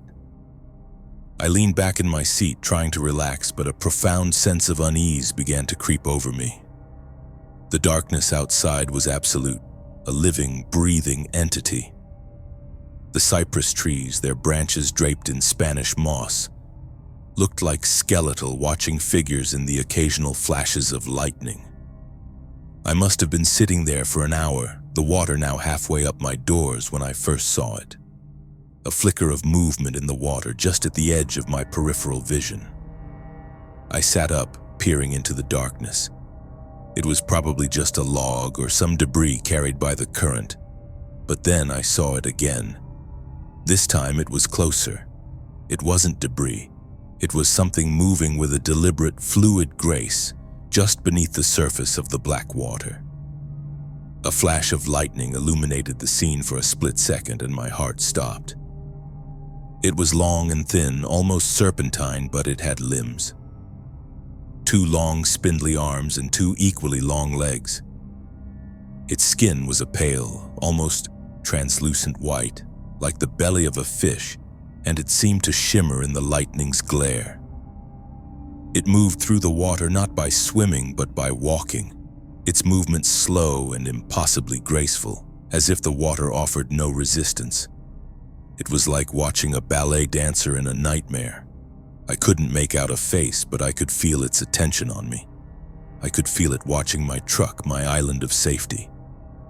I was frozen in my seat, my breath held tight in my chest. This had to be a trick of the light, a hallucination brought on by stress and exhaustion. Things like this didn't exist. It began to circle my truck, its movement slow and deliberate. I could see the ripples it made in the water, a silent V-shaped wake that cut through the rain-pocked surface. It was real. It completed 1 full circle, then stopped directly in front of my truck, its form a pale, ghostly shape in the murky water. It was so still it almost blended in with the reflections on the water's surface. Then slowly, it began to rise. The water cascaded off its pale skin as it emerged from the flood. It was taller than I had imagined, at least 7 feet tall, its body impossibly thin, like a figure stretched and distorted in a funhouse mirror. Its limbs were long and jointed at odd, unnatural angles. Its head was small and oblong, with no discernible features, no eyes, no nose, no mouth. Just a smooth, blank expanse of pale, wet skin. It stood there for a long moment, its featureless face turned towards my windshield as if it could see me, as if it was studying me. Then it raised one of its long, spindly arms. At the end of the arm was a hand with 3 long, needle-thin fingers, each tipped with what looked like a shard of black obsidian. It reached out and touched the hood of my truck. The sound of its sharp fingernail scraping against the metal was a high-pitched, grating screech that sent a shiver of pure, primal terror down my spine. Scrape. It drew its finger down the length of the hood, leaving a thin white scratch in the paint. It was testing my fortress, my shell. It began to walk around the truck again, this time on the surface, its feet making no sound as they touched the water. It trailed its sharp fingers along the side of the trailer, the scraping sound a constant nerve-shredding torment. It reached the driver's side door right next to me. It stopped and tilted its blank head as if listening. I held my breath, terrified that it would hear the frantic hammering of my heart. Then it tapped on the glass. Tap, tap, tap. The sound was soft, almost gentle, but it was the most terrifying sound I had ever heard. It wasn't a sound of aggression, it was an invitation. It tapped again, a little harder this time. It wanted me to respond, it wanted me to acknowledge it. I squeezed my eyes shut, praying for it to go away. It's not real. It's not real. The tapping stopped. I waited, my body rigid with fear. The silence stretched on for what felt like an eternity. I slowly opened my eyes. It was gone. I scanned the water around my truck, but there was no sign of it. A wave of relief so powerful it almost made me dizzy washed over me. It was a dream, a hallucination. It had to be. I was about to lean back in my seat when I heard a new sound. A soft, wet, slapping sound. It was coming from the roof of my cab. My blood ran cold. It hadn't gone away. It had climbed onto my truck. I could hear it moving above me, its movement slow and deliberate. A soft, wet scraping sound as if it was dragging its body across the metal roof. I imagined its pale, thin form up there, its blank face staring down at the cab, its long fingers probing for a way in. The fear was so intense it was paralyzing. I couldn't move, couldn't breathe. I was a mouse in a tin can and the cat was on the lid. Then the sound stopped right above my head. Silence. A single drop of water landed on my windshield. Then another. But it wasn't raining anymore. The storm had passed. I looked up. Through the small sunroof in the cab, I could see the sky, the clouds beginning to part, a few stars peeking through. And then, a face appeared in the sunroof looking down at me. It was the creature's face, but it wasn't blank anymore. Two large, black, empty holes had opened up where its eyes should be, and a thin, lipless slit had appeared, pulled back in a grotesque, silent grin. And from that grin, a thick, black, oily liquid was dripping down onto my windshield. I screamed, a raw, ragged sound of pure, unadulterated terror. I scrambled back in my seat, trying to get away from the face in the sunroof, but there was nowhere to go. The creature just stared down at me, its black, empty eyes seeming to drink in my fear. It raised one of its hands and tapped on the sunroof glass. The same soft, inviting tap. Tap, tap, tap. It was inviting me to join it, to come out and become one with the water, with the darkness. I don't know how long I sat there, frozen in terror, staring up at that horrifying face. It felt like a lifetime. Then, as the first faint gray light of dawn began to touch the eastern sky, the creature slowly pulled back from the sunroof. I heard it move across the roof and then a soft splash as it re-entered the water. I waited, my body trembling, until the sun was fully up. The water had receded, leaving my truck sitting in a sea of mud. The world looked normal again. The birds were singing. The nightmare was over, but it wasn't. On the hood of my truck, there was a long, thin scratch in the paint, and on my windshield there were several streaks of a thick, black, oily substance that would not wash off. I managed to get the truck started and drove it to the nearest town. I told the mechanic that I had hit a submerged log. I didn't tell anyone what I had really seen. Who would believe me? They would have locked me up. I've been driving for 20 years, but I've never taken that route, through the bayou again. I stick to the main interstates now, where the only monsters are the ones made of flesh and blood. But sometimes on rainy nights when I'm alone on the road, I hear it. A soft tapping on my window. Tap, tap, tap. And I know that it's out there in the dark water waiting. I know that it remembers me. And I know that one day it might come to collect on its invitation. The bayou has a long memory, and it doesn't like to let go of the things it has embraced.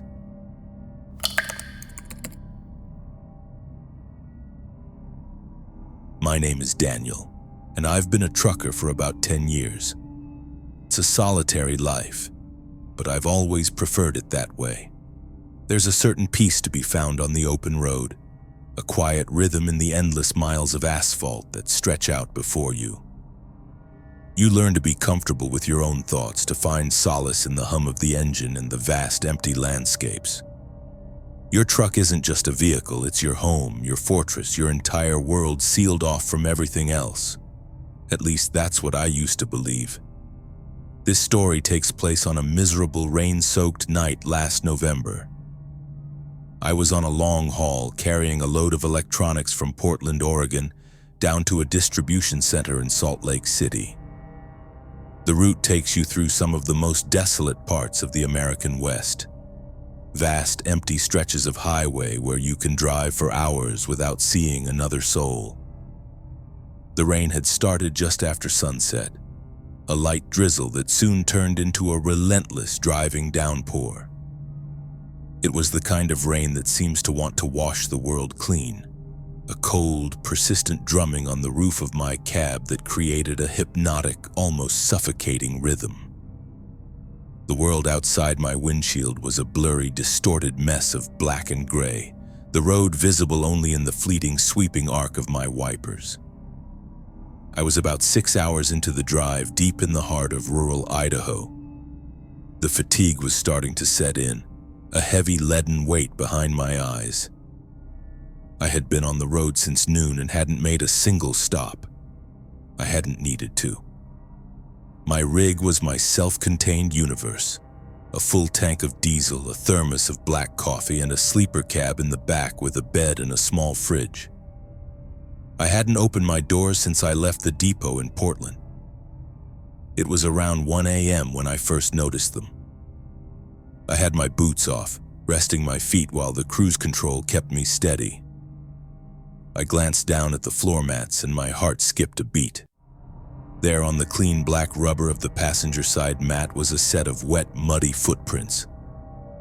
They were small, slender prints like those of a barefoot person. They started near the passenger door as if someone had just stepped in and led in a neat, deliberate trail towards the back of the cab, disappearing behind the heavy curtain that separated the driver's area from the sleeper berth. My mind raced, trying to make sense of it. It was impossible. The doors were locked. I had been driving for 6 hours straight. I hadn't stopped, hadn't opened a door, hadn't seen another person for miles. Where could they have come from? My first thought was that I must have made them myself earlier and just hadn't noticed. But that didn't make sense. I hadn't been anywhere muddy and I always wore my heavy work boots. These prints were small and bare, and they were fresh. The water in them was still glistening in the dim light of the dashboard, not yet evaporated by the cab's heater. A cold, creeping dread began to snake its way up my spine. I reached over and touched one of the prints. The mud was cold and slick, smelling of damp earth and something else. Something stagnant and unpleasant like river bottom silt. I tried to rationalize it. Maybe a leak in the door seal? But the prints were too perfectly formed, too much like actual steps. One after the other, a clear path leading to my private space, my bed. The truck suddenly felt very small, very confined. The rhythmic drumming of the rain on the roof no longer sounded soothing. It sounded like 1,000 tiny fingers tapping, waiting. I had to know. With a deep, shaky breath, I unbuckled my seatbelt. The cab was silent, save for the hum of the engine and the swish of the wipers. Every small sound was amplified, the creak of my seat as I stood up, the soft rustle of my clothes. I felt like I was moving through a dream, my actions slow and deliberate. I reached the heavy, dark curtain that separated me from the sleeper cab. It was a barrier I had always seen as a symbol of privacy, of my own personal space. Now it felt like a veil hiding something terrible. My hand trembled as I reached for it. I hesitated, my mind screaming at me not to look, to just get back in my seat and drive, to pretend I had seen nothing. But I couldn't. The not knowing was worse. I pulled the curtain aside. The small sleeper cab was dark, the only light a faint gray glow filtering in from the rain-streaked side window. At first I saw nothing out of the ordinary. My small fridge was humming quietly. My duffel bag was in the corner where I had left it. Then my eyes fell on the bed. The bed was empty, but my neatly made bunk was now a mess of tangled sheets and blankets. And in the center of the mattress, there was a deep, distinct indentation, the perfect shape of a human body curled up in a fetal position. The sheets around the indentation were soaked through, dark with water and stained with the same dark mud I had seen on the floor mats. The air in the small space was thick with that same stagnant river bottom smell, but stronger now, mixed with the cloying metallic scent of decay. Something had been in my bed. Something wet and muddy. Something that had left a trail of footprints from the door, had climbed into my bed and had lain there, curled up just a few feet behind me as I drove. And then it had simply vanished. I backed away slowly, my heart hammering against my ribs. I let the curtain fall back into place as if closing it could somehow erase what I had seen. I stumbled back to the driver's seat, my mind reeling. I was no longer alone in my truck. The feeling was overwhelming, a palpable presence that filled the cab. I felt watched. I felt hunted. The cab, my fortress, had been breached. It was no longer a safe space, it was a cage, and I was locked inside with something I couldn't see. My first instinct was to pull over, to get out of the truck and run into the rain, anywhere but here. But where would I go? I was in the middle of nowhere. The storm was still raging. Getting out of the truck felt like jumping from the frying pan into the fire, so I did the only thing I could think of. I drove.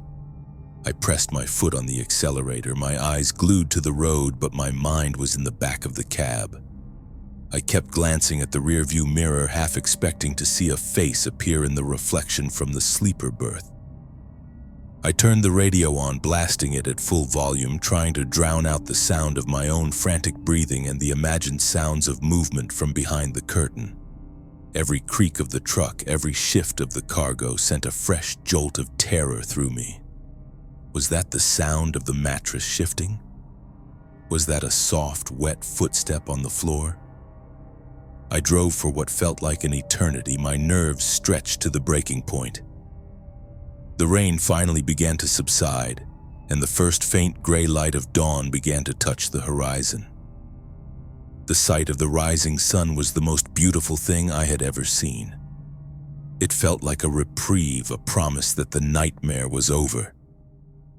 I pulled into the first truck stop I saw, my body trembling with exhaustion and residual fear. The parking lot was filled with other rigs, the diner's windows glowing with a warm, welcoming light. The world felt normal again. I needed to get out of the truck. I practically fell out of the cab, gasping for the fresh, cold morning air. I left the door open and walked around the truck just to feel solid ground under my feet. After a few minutes, I gathered my courage and decided to face the sleeper cab again. In the clear light of day, it would be different. It had to be. I climbed back into the cab.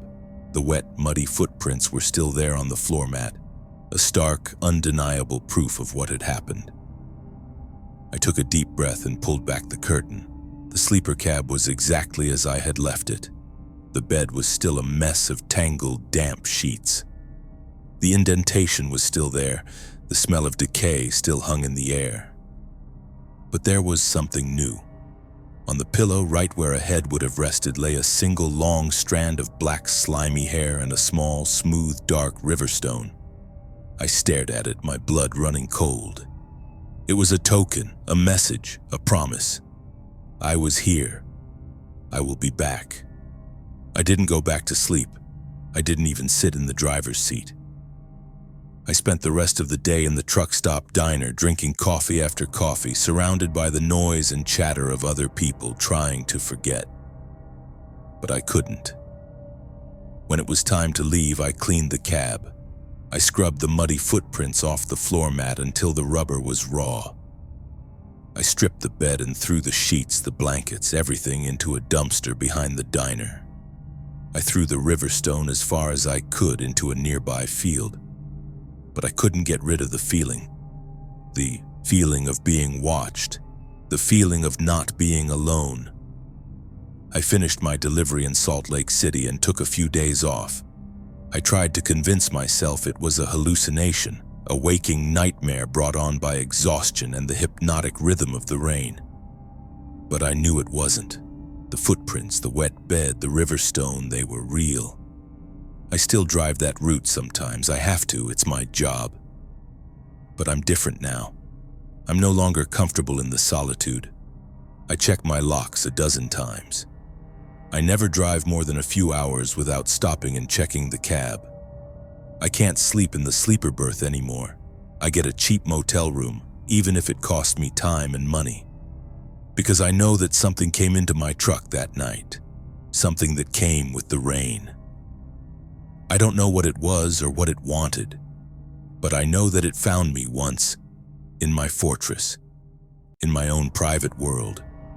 And I know that it's still out there waiting for the rain, waiting for me to get tired, waiting for me to let my guard down, waiting for the right moment to leave another wet trail and this time to not leave when the sun comes up.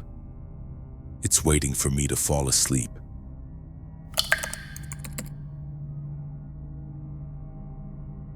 My name is Sarah, and I've been driving rigs for the better part of a decade. It's a tough job, especially for a woman, but I've always been tougher. You have to be. The road teaches you to be self-reliant, to trust your gut, and to know the difference between a friendly voice on the CB and the kind that has teeth. I thought I had learned all the lessons the highway had to offer. But one rain-swept night on a lonely stretch of I-80, I learned that the most dangerous predator isn't the one you can see. It's the one that whispers in your ear like a friend. I was on a cross-country haul carrying a load of consumer electronics from Chicago to Salt Lake City. It was a long, monotonous run, the kind where the miles blur together and the only thing that changes is the song on the radio. The weather had been clear for the first leg of the journey, but as I crossed into the vast empty plains of Nebraska, the sky turned a bruised, angry gray. The rain started as a light drizzle, but by nightfall it had become a relentless downpour. The interstate, usually a river of headlights, was eerily empty. It was just me, my 18-wheeler, and the hypnotic rhythm of the wipers fighting against the deluge. To break the monotony and stay alert, I switched on my CB radio, tuning it to the unofficial Truckers Channel 19. The radio crackled to life, the usual mix of static road condition updates and gruff, friendly banter. But tonight the tone was different. It was tense, anxious. "Another one last night," a gravelly voice was saying. "Just outside of Kearney. Same MO, pulled over on the shoulder, doors locked, but he never made it to morning. Cops are calling it a robbery, but we all know what it is." "That's the third one this month on this stretch," another voice chimed in, his voice tight with worry. "All solo drivers, all on rainy nights. This guy, whoever he is, he's hunting us." My blood ran cold. I'd heard whispers at truck stops, rumors of a rainy night ripper who was targeting truckers on I-80, but I had dismissed it as highway folklore, the kind of ghost stories truckers tell to spook the rookies. But hearing it now on the radio from men who sounded genuinely terrified made it real. "He gets 'em on the radio first," they say. the first voice continued. Talks to them, gains their trust, finds out they're alone. Be careful out there, drivers. Don't talk to strangers. The channel fell silent after that, the weight of the warning hanging heavy in the air. I felt a knot of fear tighten in my stomach. I was a solo driver. It was a rainy night, and I was right in the middle of their hunting ground. I reached for the dial to turn the CB off, to retreat into the safety of my own silence. But before I could, a new voice crackled through the speaker. It was different from the others. It was smooth, calm, and friendly, almost too friendly. Evening, drivers, the voice said, a warm, reassuring baritone. Sounds like a spooky night out there. Everyone stay safe. And if you see a blue Peterbilt with Phoenix Freight on the side, give a wave, that's me. Just trying to make it to Cheyenne before sunrise. A few other drivers mumbled their acknowledgments. The man's calm demeanor seemed to cut through the tension. He sounded like a seasoned pro, the kind of old-timer who'd seen it all and wasn't easily rattled. His handle, he said, was Pathfinder. I drove on, the fear slowly subsiding, replaced by the familiar fatigue. The rain was a relentless drumming lullaby on the roof of my cab. About an hour later, my CB crackled to life again. It was him. Pathfinder to the driver in the red Kenworth, the voice said. You've got a tail light out on your trailer. Just thought you should know. Don't want you getting a ticket. I frowned. I drove a red Kenworth. I quickly checked my mirrors and my dashboard indicators. He was right. The sensor for my left rear tail light was dark. Thanks for the heads up, Pathfinder, I said, keying the mic. Appreciate it. This is, Redbird? I used my old handle, one I hadn't used in years. No problem, Redbird, he replied, his voice a warm smile. Gotta look out for each other out here, especially on a night like this. You heading west? Yeah, all the way to Salt Lake, I said, a little more at ease. He seemed like a decent guy. Long haul, he said. I'm right behind you, about a mile back. The blue Peterbilt. Figured we could keep each other company, watch each other's backs until the rain lets up. I felt a wave of relief. The buddy system. It was an unwritten rule of the road. Traveling in a loose convoy, even with a stranger, was infinitely safer than being alone. Sounds good to me, I said. Nice to have some company. For the next hour we talked. He had a soothing, easygoing way about him. He told me stories from his 30 years on the road, funny anecdotes and close calls. He was charming, and I found myself relaxing, the fear from earlier melting away. He was a good conversationalist, asking me about my life, my truck, my route. It felt nice to talk to someone, to break the crushing loneliness of the night. So, a red Kenworth, he said at one point. A classic choice. You take good care of her, I can tell. The chrome is shining, even in this rain. I smiled. I try. She's my home. I get that, he said. My Pete is the same. She's seen me through a divorce, 2 kids growing up. You know how it is. We talked about our families. I told him about my 2 kids back in Chicago, how I was trying to save up to buy a small house so I could take a local job and be with them more. He was sympathetic, telling me about his own struggles with being an absent father. He was easy to talk to, disarmingly so. It's tough, this life, he said, his voice soft. Especially for a woman. You've got to be strong, stronger than most. I admire that, Sarah. I froze, hand tightened on the steering wheel. Sarah. I had not told him my name. My handle was Redbird. My company name wasn't on the side of my truck. There was no way he could have known my name. How did you know my name?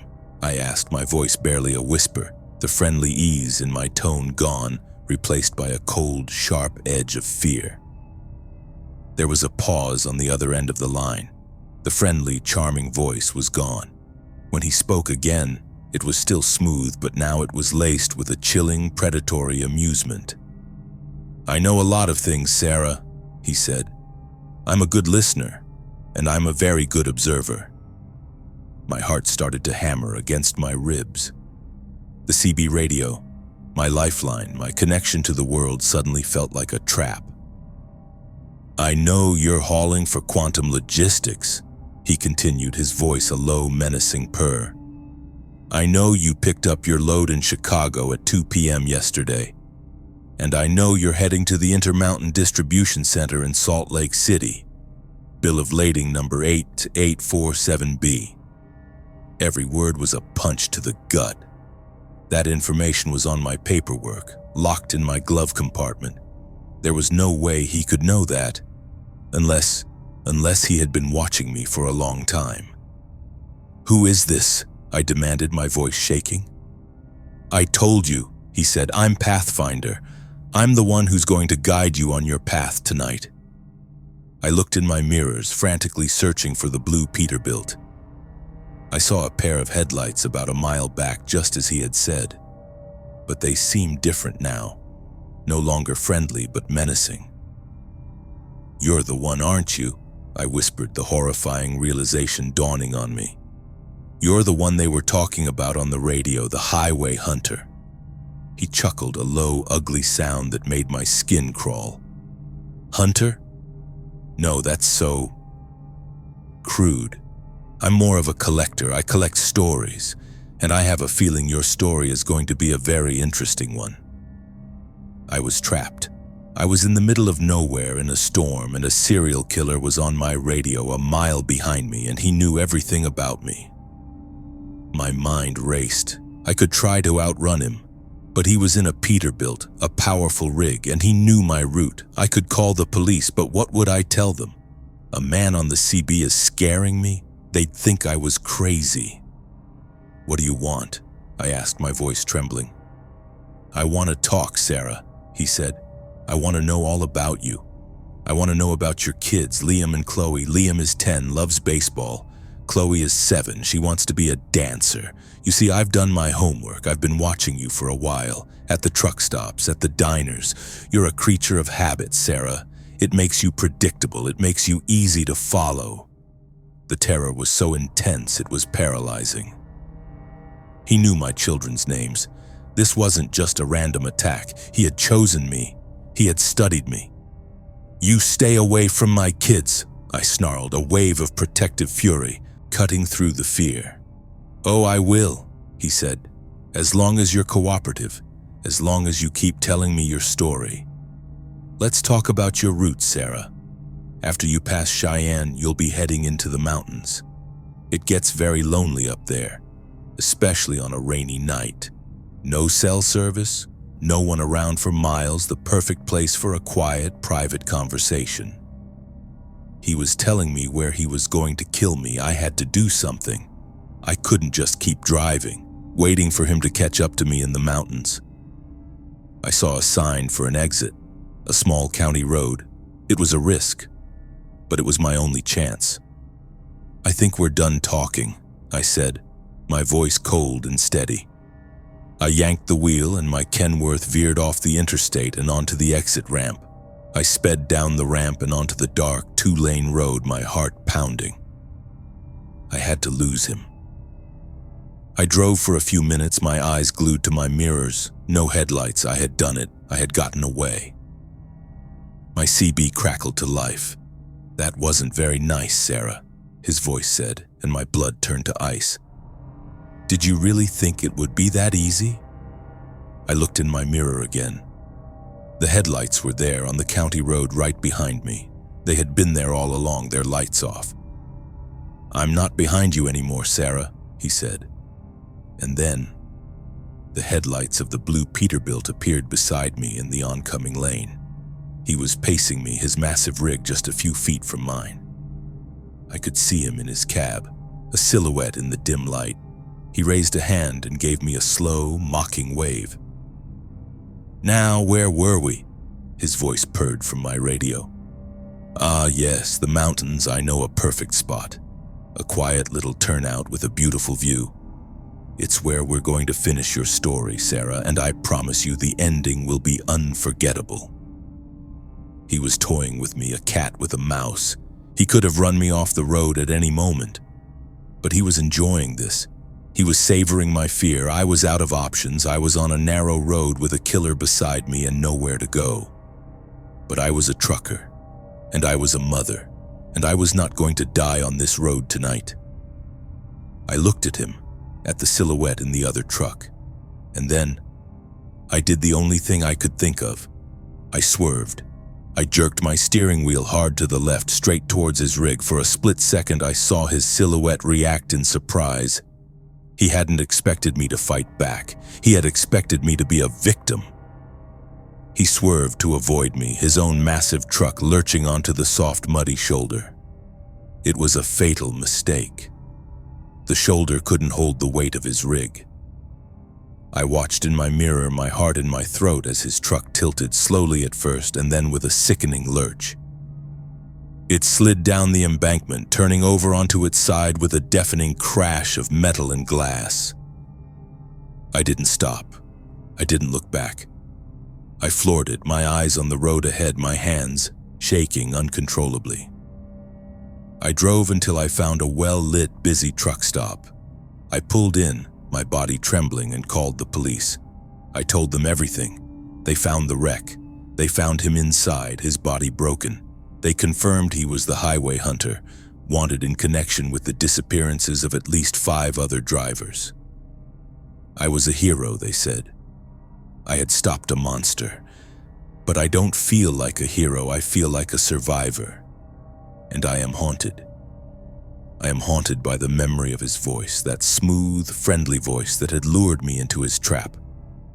And I am haunted by the knowledge of how close I came to being another one of his stories. A ghost on the highway. I still drive. The road is in my blood. But I don't use the CB radio anymore. I prefer the silence. Because I know that the most dangerous predators aren't the ones with claws and fangs.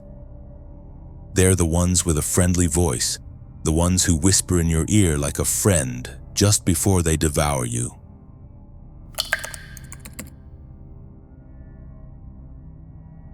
My name is Arthur, and I've been a trucker for 45 years. 45 years of sunrises over the Rockies, sunsets over the plains, and countless lonely nights spent chasing the white lines on the asphalt. I've seen this country change from the driver's seat of a Peterbilt, watching cities sprout from farmland and highways carved through mountains. This run, a simple haul of machine parts from Denver to a factory outside Kansas City, was supposed to be my last. The final delivery. After this, I was hanging up my keys for good, ready to trade the drone of the engine for the quiet hum of a fishing reel in the company of my grandkids. The weather, it seemed, had other plans for my farewell tour. As I crossed from Colorado into the vast, flat expanse of western Kansas, the sky turned a bruised, malevolent purple. The rain started as a gentle patter, a soft, nostalgic rhythm on the roof of my cab. But by the time night fell, it had become a relentless driving deluge. The kind of storm that turns the highway into a slick black mirror and makes you feel like the loneliest man on earth.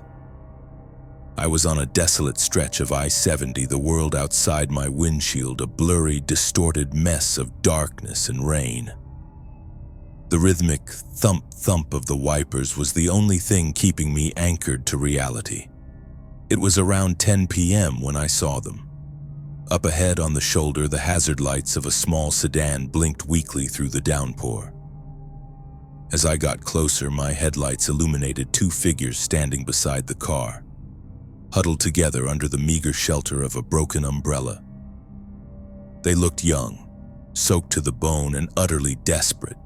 The old me, the jaded trucker who'd seen too much, would have kept going. You don't stop on a dark highway. It's rule number 1, too many stories, too many risks. But this was my last run. I was feeling sentimental, a little softer around the edges. They looked like kids. They could have been my grandkids. Ah, what the hell? I muttered to myself, easing my rig onto the wide shoulder a few yards ahead of them. The air brakes hissed, a sound that had been the soundtrack to my life for nearly half a century. I flicked on my interior light and watched in my side mirror as they ran towards my cab, their faces a mixture of relief and desperation. The man, who couldn't have been more than 25, tapped on my passenger side door. I leaned over and cranked it open. Thank you so much for stopping," he said, his voice trembling with cold. "Our car just died on us. We've been out here for an hour." "Get in. Get out of the rain," I said, my voice a low rumble. They scrambled into the cab, bringing a gust of cold, wet air with them. The man was tall and lanky with a thin, nervous face and glasses that were fogged up from the rain. The woman was small and pale with wide, frightened eyes and long, dark hair plastered to her face. She was clutching a worn backpack to her chest as if it were a lifeline. They looked like college kids completely out of their element. "I'm Leo," the man said, extending a cold, clammy hand. "And this is Clara." "Arthur," I replied, giving his hand a brief shake. "Where are you two headed?" "We were trying to get to Kansas City," Clara said, her voice barely a whisper. "My sister's getting married. We were driving through the night to make it." "Well, you're in luck. That's where I'm headed," I said, a small smile touching my lips. "I can take you as far as the next big truck stop. You can call for a tow from there." "Oh, thank you, sir. You're a lifesaver," Leo said, his relief palpable. I pulled back onto the highway, the big diesel engine groaning as it picked up speed. The cab was filled with the smell of wet clothes and the sound of their chattering teeth. I cranked up the heat for them. For the first hour, the conversation was easy, normal. They told me they were students at the University of Colorado. They asked me about my life on the road, and I found myself opening up, telling them this was my last run. They seemed genuinely interested, listening with wide-eyed respect as I shared a few old stories. They were polite, calling me Sir and Mr. Arthur. They were the kind of kids you'd be proud to call your own. The initial unease I'd felt about stopping had completely vanished. It was Clara who started to change the mood. "It's so empty out here," she said, her voice soft as she stared out at the black, rain-swept landscape. "Anything could happen to someone out here, and no one would ever know." "That's why you gotta be careful," I said, my eyes on the road. "Have you ever seen anything strange on these long nights?" Leo asked, his tone a little too curious. "I've seen my share," I said non-committally. "Accidents, breakdowns, the usual." "No, I mean something else," he pressed. "Something that made you feel like you weren't safe." A flicker of my old caution returned. I glanced at him. His nervous energy was still there, but now it seemed less like the anxiety of a stranded motorist and more like something else. Something I couldn't quite place. "The road's a dangerous place," I said, my tone a little cooler. "You just keep your eyes forward and your doors locked." They fell silent after that, but the atmosphere in the cab had shifted. The easy, friendly vibe was gone, replaced by a tense, heavy silence.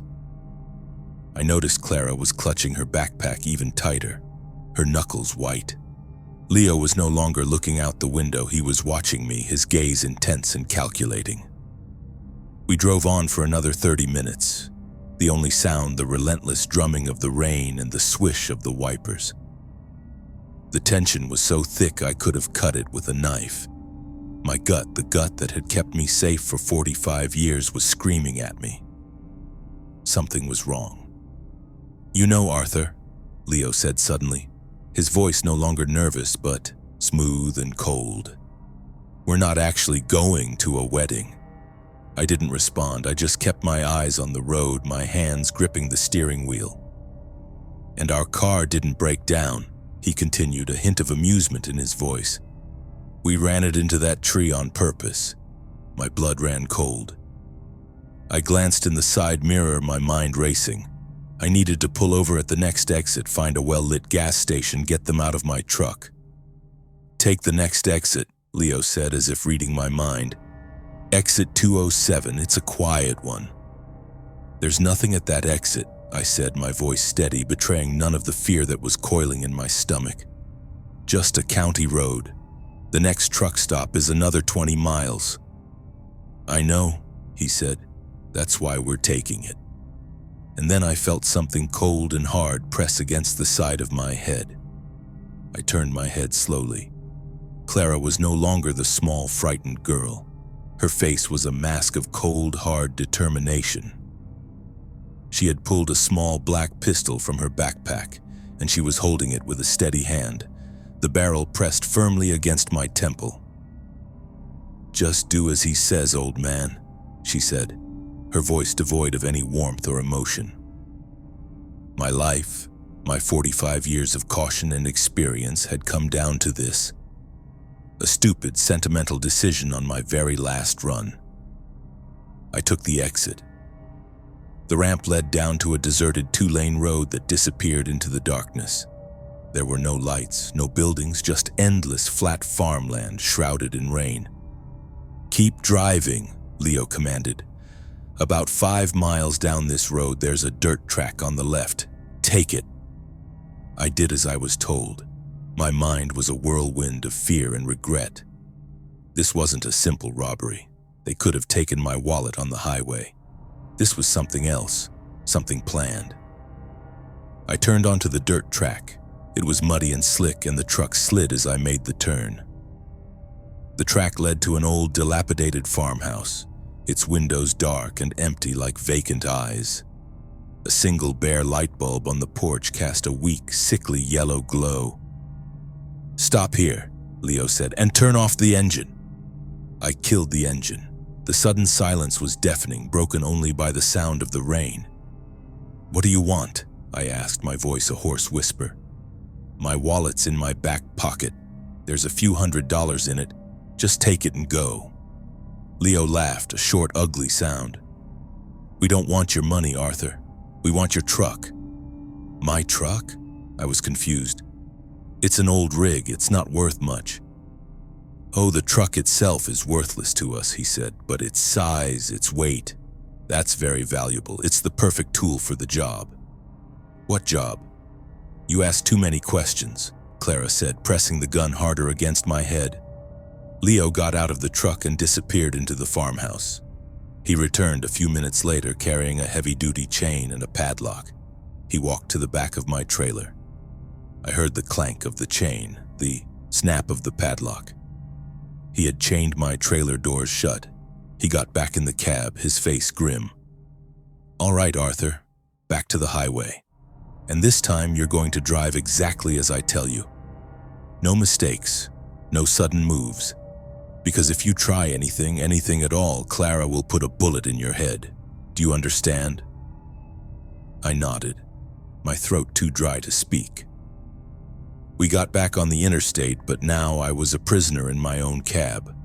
Leo directed me, his voice calm and authoritative. He had me maintain a steady 65 miles per hour. He knew the route, knew the way stations, knew everything. There's a way station coming up in about 30 miles, he said. It's closed at this time of night. We're going to pull in there. Why? I asked.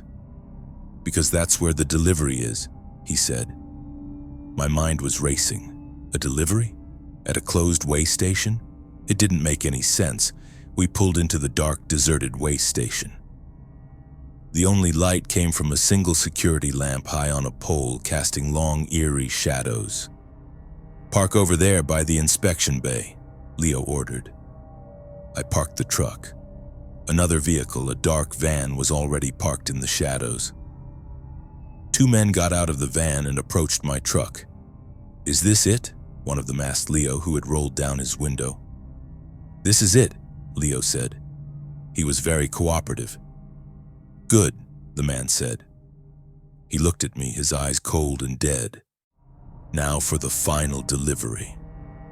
They made me get out of the truck. Clara kept the gun trained on me. The 2 men from the van went to the back of my trailer. They had a key to the padlock Leo had used. They unchained the doors and opened them. They pulled something out of the back of my trailer. It was a large, heavy, plastic-wrapped bundle about the size of a person. They carried it over to the inspection bay, which had a deep pit used for checking the underside of trucks. They rolled the bundle into the pit, and then I understood. This wasn't a delivery, it was a disposal. They were going to make me drive my truck over that pit. My truck, with its massive weight, would be the weapon. It would crush whatever or whoever was in that bundle, leaving nothing but an unidentifiable mess at the bottom of a concrete pit. And I would be the one who did it. "No," I whispered, the word catching in my throat. "No, I won't do it."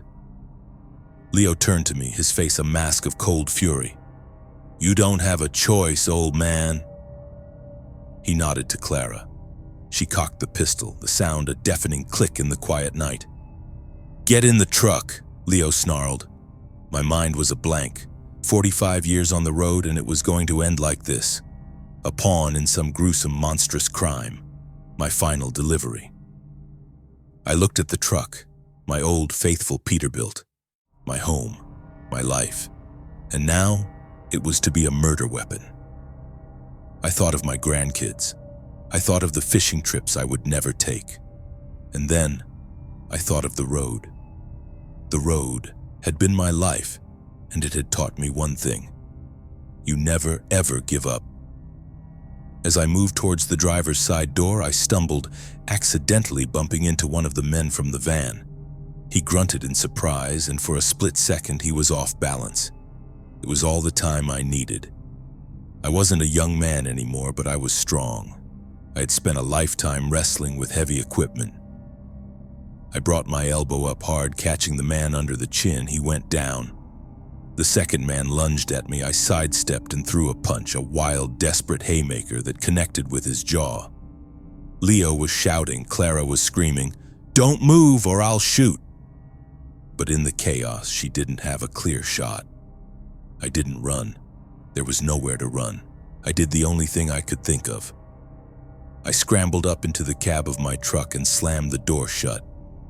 A bullet shattered the passenger side window, showering me with glass.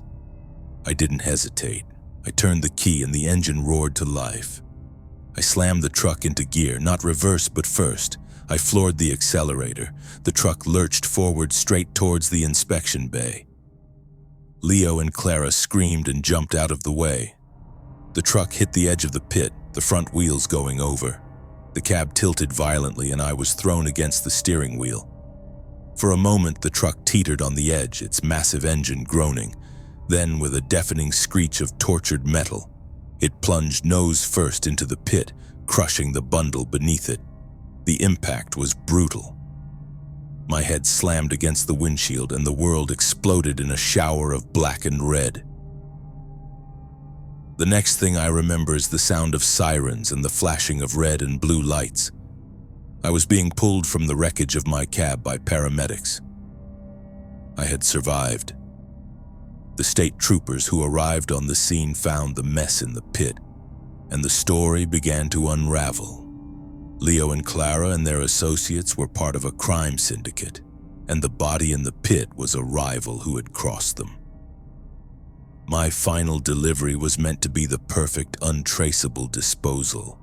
They never caught them. They had vanished into the night. I spent a few weeks in the hospital recovering from a concussion and a few broken ribs. My trucking career was over. My final delivery had been made. I'm retired now. I go fishing with my grandkids. I tell them stories, but not this one. This one I keep for myself, a dark secret from a rainy night in Kansas. Sometimes when the rain is coming down hard, I think about that night. I think about how close I came to being a part of something truly evil. And I think about my old truck, my Peterbilt, lying wrecked at the bottom of that pit. It was my home, my life. And in the end, it was my savior. It made one last final delivery and it took the darkness with it.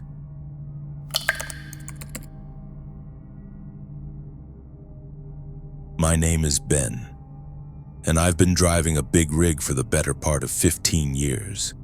It's a lonely job, but it pays the bills. You learn to live with the solitude, to find a strange sort of comfort in the endless miles of asphalt and the low drone of the diesel engine. You become a ghost on the highway, a silent observer of the world as it flashes by your window.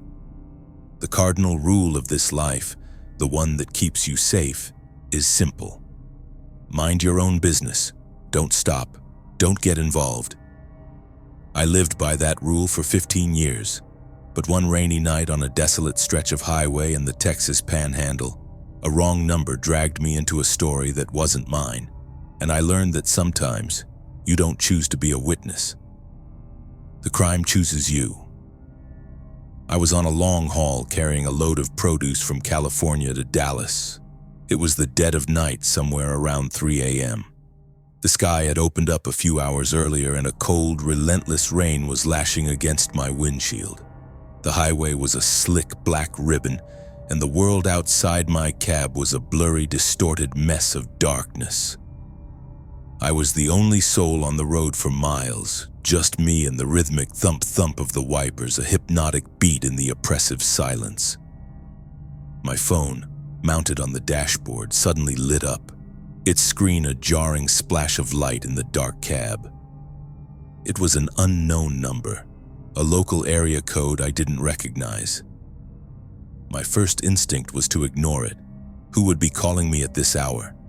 Probably a wrong number or a telemarketer with a twisted sense of timing.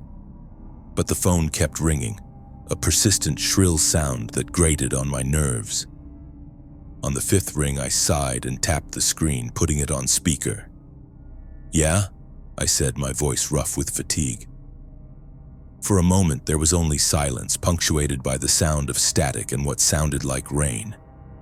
Then a voice came through, a woman's voice, so soft it was barely a whisper. It was a voice choked with terror. "He's behind me," she whispered, her words frantic and breathless. "Oh God, he saw me. Please, you have to help me." I frowned, my grip tightening on the steering wheel. "Who is this? I think you have the wrong number." "No, please, don't hang up," she pleaded, her voice rising in panic. "I'm on the highway, near the old gas station. He's coming, please." The line went dead. I stared at the phone, my heart starting to beat a little faster.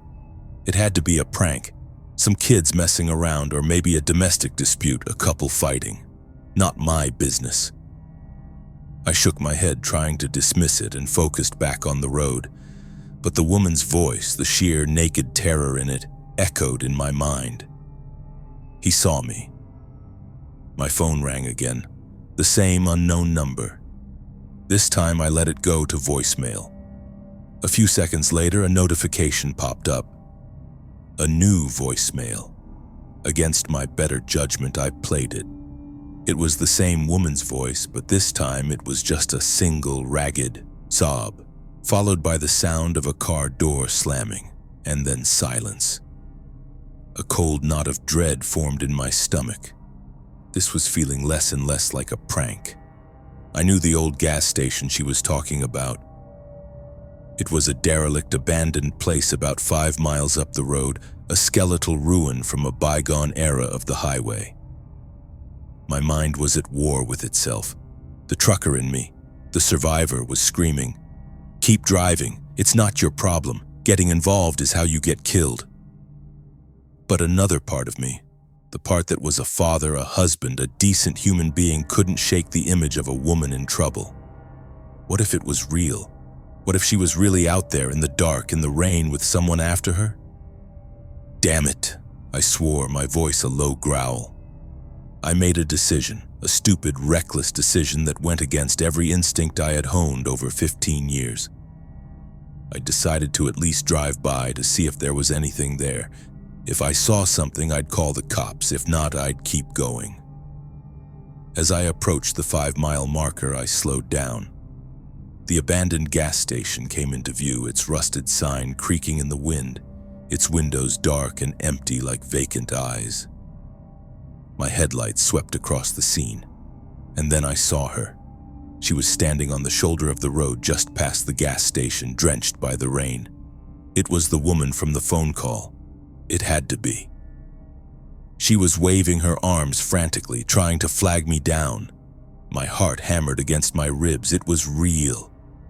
I was about to pull over to grab my phone and call 911 when my headlights illuminated something else. Behind her, standing in the deep shadows just at the edge of the gas station's crumbling structure, was the silhouette of a man. He was just standing there, a tall, dark shape, partially obscured by the rain and the darkness. He wasn't moving. He was just watching her. And then he turned his head and looked directly at me.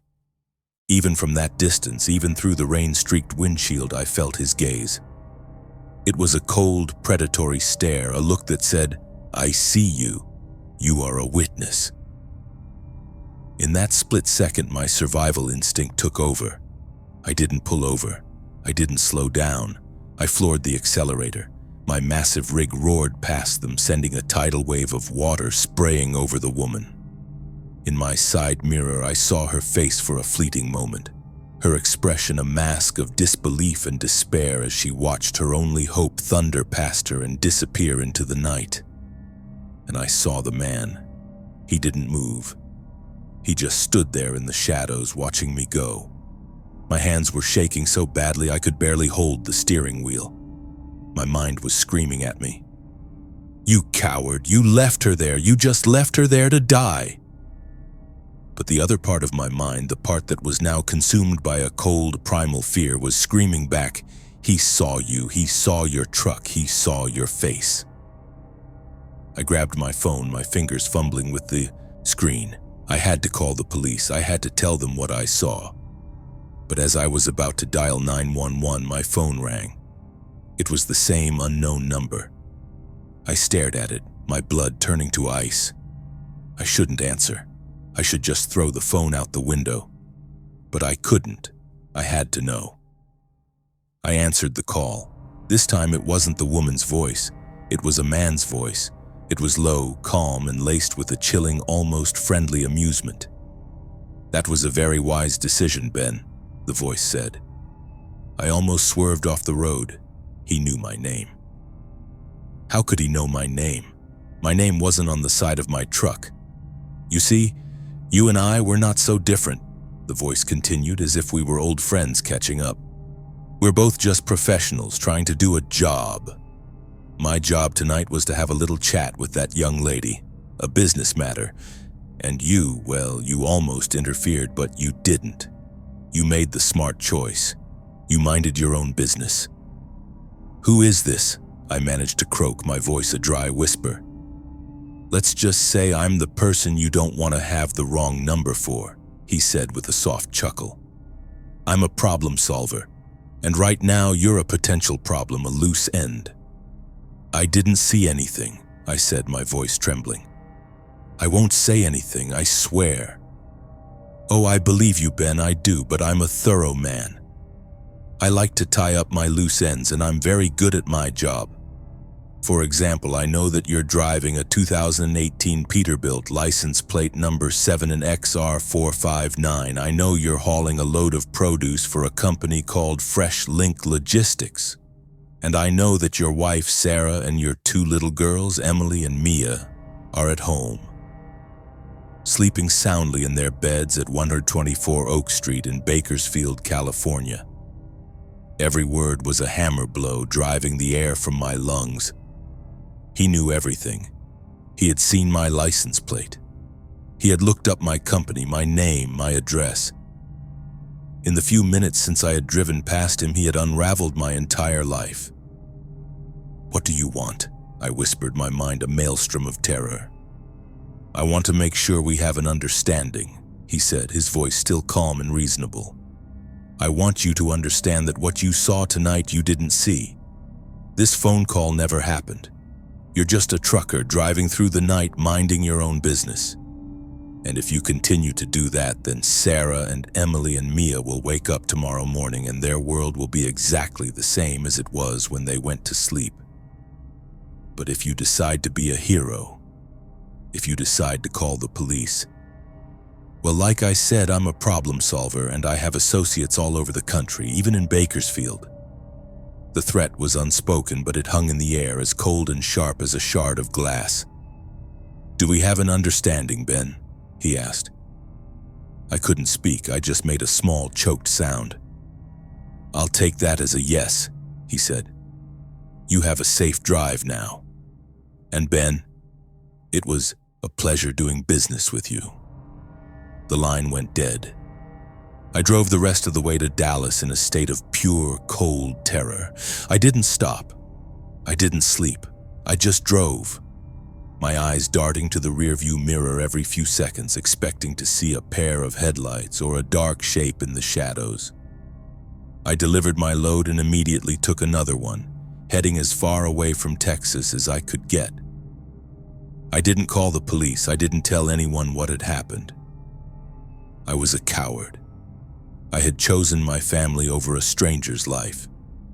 I had let that woman die. I live with that choice every day. I see her face in my nightmares, her expression of despair as I drove away. And I hear his voice, that calm, reasonable voice, reminding me of our understanding. I don't know who he was, a hitman, a gangster, some kind of government agent, it doesn't matter. What matters is that he's out there, and he knows who I am. I changed my route, I changed my phone number, I even thought about quitting my job, disappearing. But I know it wouldn't matter. He knows where I live. He knows the names of my children. I am no longer a ghost on the highway. I am a haunted man. I am a witness who has been silenced, not by a bullet, but by a phone call. I am a loose end, and I know that one day he might decide to tie me up. The worst part is the not knowing. I never heard what happened to that woman. There was no news report, no mention of a body found on the highway. It's as if she and the man in the shadows never existed.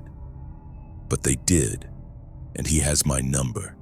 And sometimes, late at night, when my phone rings and it's an unknown number, my heart stops. Because I know that one day it might be him calling to have one last final chat.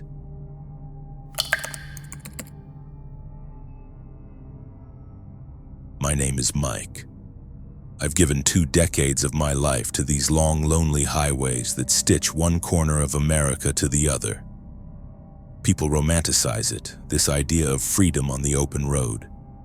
They don't understand the profound depth of the solitude that seeps into your soul in the 3rd hour of the morning, when the world is asleep and you're all alone. This story happened last fall. I was on a run up north hauling industrial equipment through a remote stretch of the Pacific Northwest.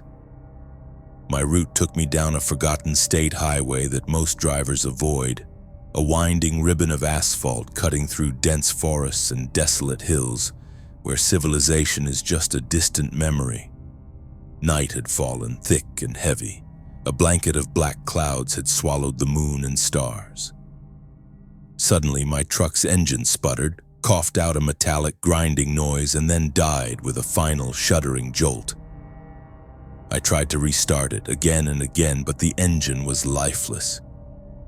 I glanced at the dashboard. All the lights were out, as if the truck's very soul had departed. I was stranded in a dead zone. No cell service, not a single pinprick of light in any direction. I got out and popped the hood, but in the oppressive darkness, I couldn't make out a thing. Defeated, I decided my only option was to wait for morning. I sat back in the cab, staring into the impenetrable darkness, when I saw it, a faint flickering light on the edge of the forest.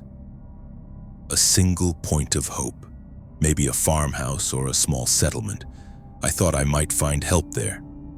It was a risky idea, leaving the relative safety of my truck, but it was better than waiting in that desolate spot until morning. I grabbed my flashlight and a heavy tire iron and started walking towards the light.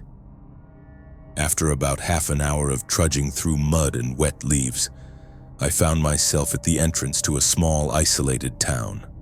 An old weathered wooden sign hung crookedly at the entrance. In faded letters, it read, "Welcome to Harmony Creek."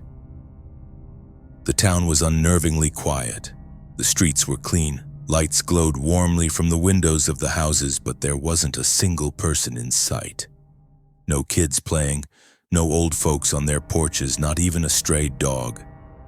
Just a complete unnatural silence. It felt as if the very air here was holding its breath. I cautiously walked down the main street. The houses were old-fashioned but well-maintained. I saw an old man sitting in a rocking chair on the porch of one of the houses. A wave of relief washed over me and I walked towards him. "Excuse me, sir," I said. "My truck broke down on the highway back there. Is there a mechanic in town or a phone I could use?" The old man didn't respond. He didn't move his head, didn't even blink. He just stared into the empty space in front of him, a strange, vacant smile fixed on his face. I stepped closer, and a chill ran down my spine. His eyes were open, but they held no spark of life. He wasn't breathing. He was sitting there like a corpse, yet his body wasn't stiff. I backed away in horror and looked towards the other houses. Now I could see people inside the windows. A woman stood in her kitchen holding a knife, but she wasn't chopping anything. She was just staring into space. In another house, a family sat in front of a television, but the screen was dark. They were all motionless, their faces frozen in the same empty, placid smile. This town wasn't alive. It was a museum of living people. I wanted to run, but my feet felt like they were rooted to the ground. At that moment, a voice echoed from an old loudspeaker mounted on a pole in the center of town. It was a calm, sweet woman's voice, like a radio announcer from a bygone era. "The time is now 10 p.m. It is a time of peace in Harmony Creek. All our citizens are resting comfortably in their homes. Tonight we have a new guest among us. We welcome him." As the voice faded, every single person in the town who had been motionless until now moved in perfect unison. In a single fluid motion, they all turned their heads to look at me. The smiles were still on their faces, but now they didn't look friendly. They looked predatory. Their eyes, which had been lifeless, now glowed with a faint, malevolent red light. They began to step out of their homes. Their movements were smooth and unnatural, like puppets being controlled by unseen strings. They moved towards me in absolute silence, their footsteps making no sound on the pavement. I screamed and ran. I ran back the way I came, but the town's streets had become a labyrinth. Every turn led me back to the same central square where they were waiting for me, their numbers growing. I darted into an old library and bolted the door behind me. The air inside was thick with the smell of dust and decaying paper. I peeked out the window. They had all gathered outside the library, standing silently, their faces turned up towards me.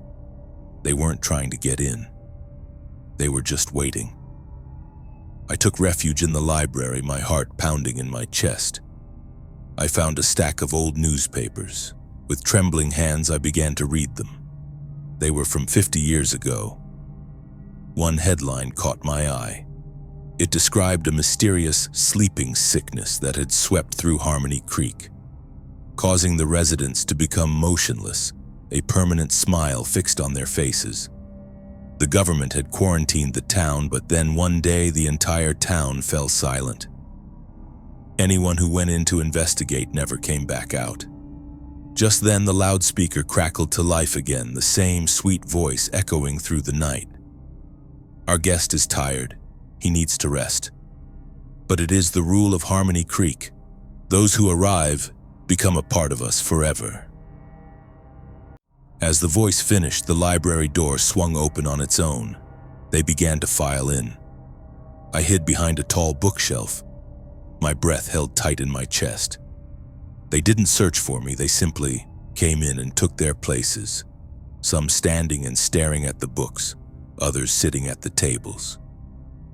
They became part of a scene, a living but lifeless tableau. I felt a strange weakness spreading through my body.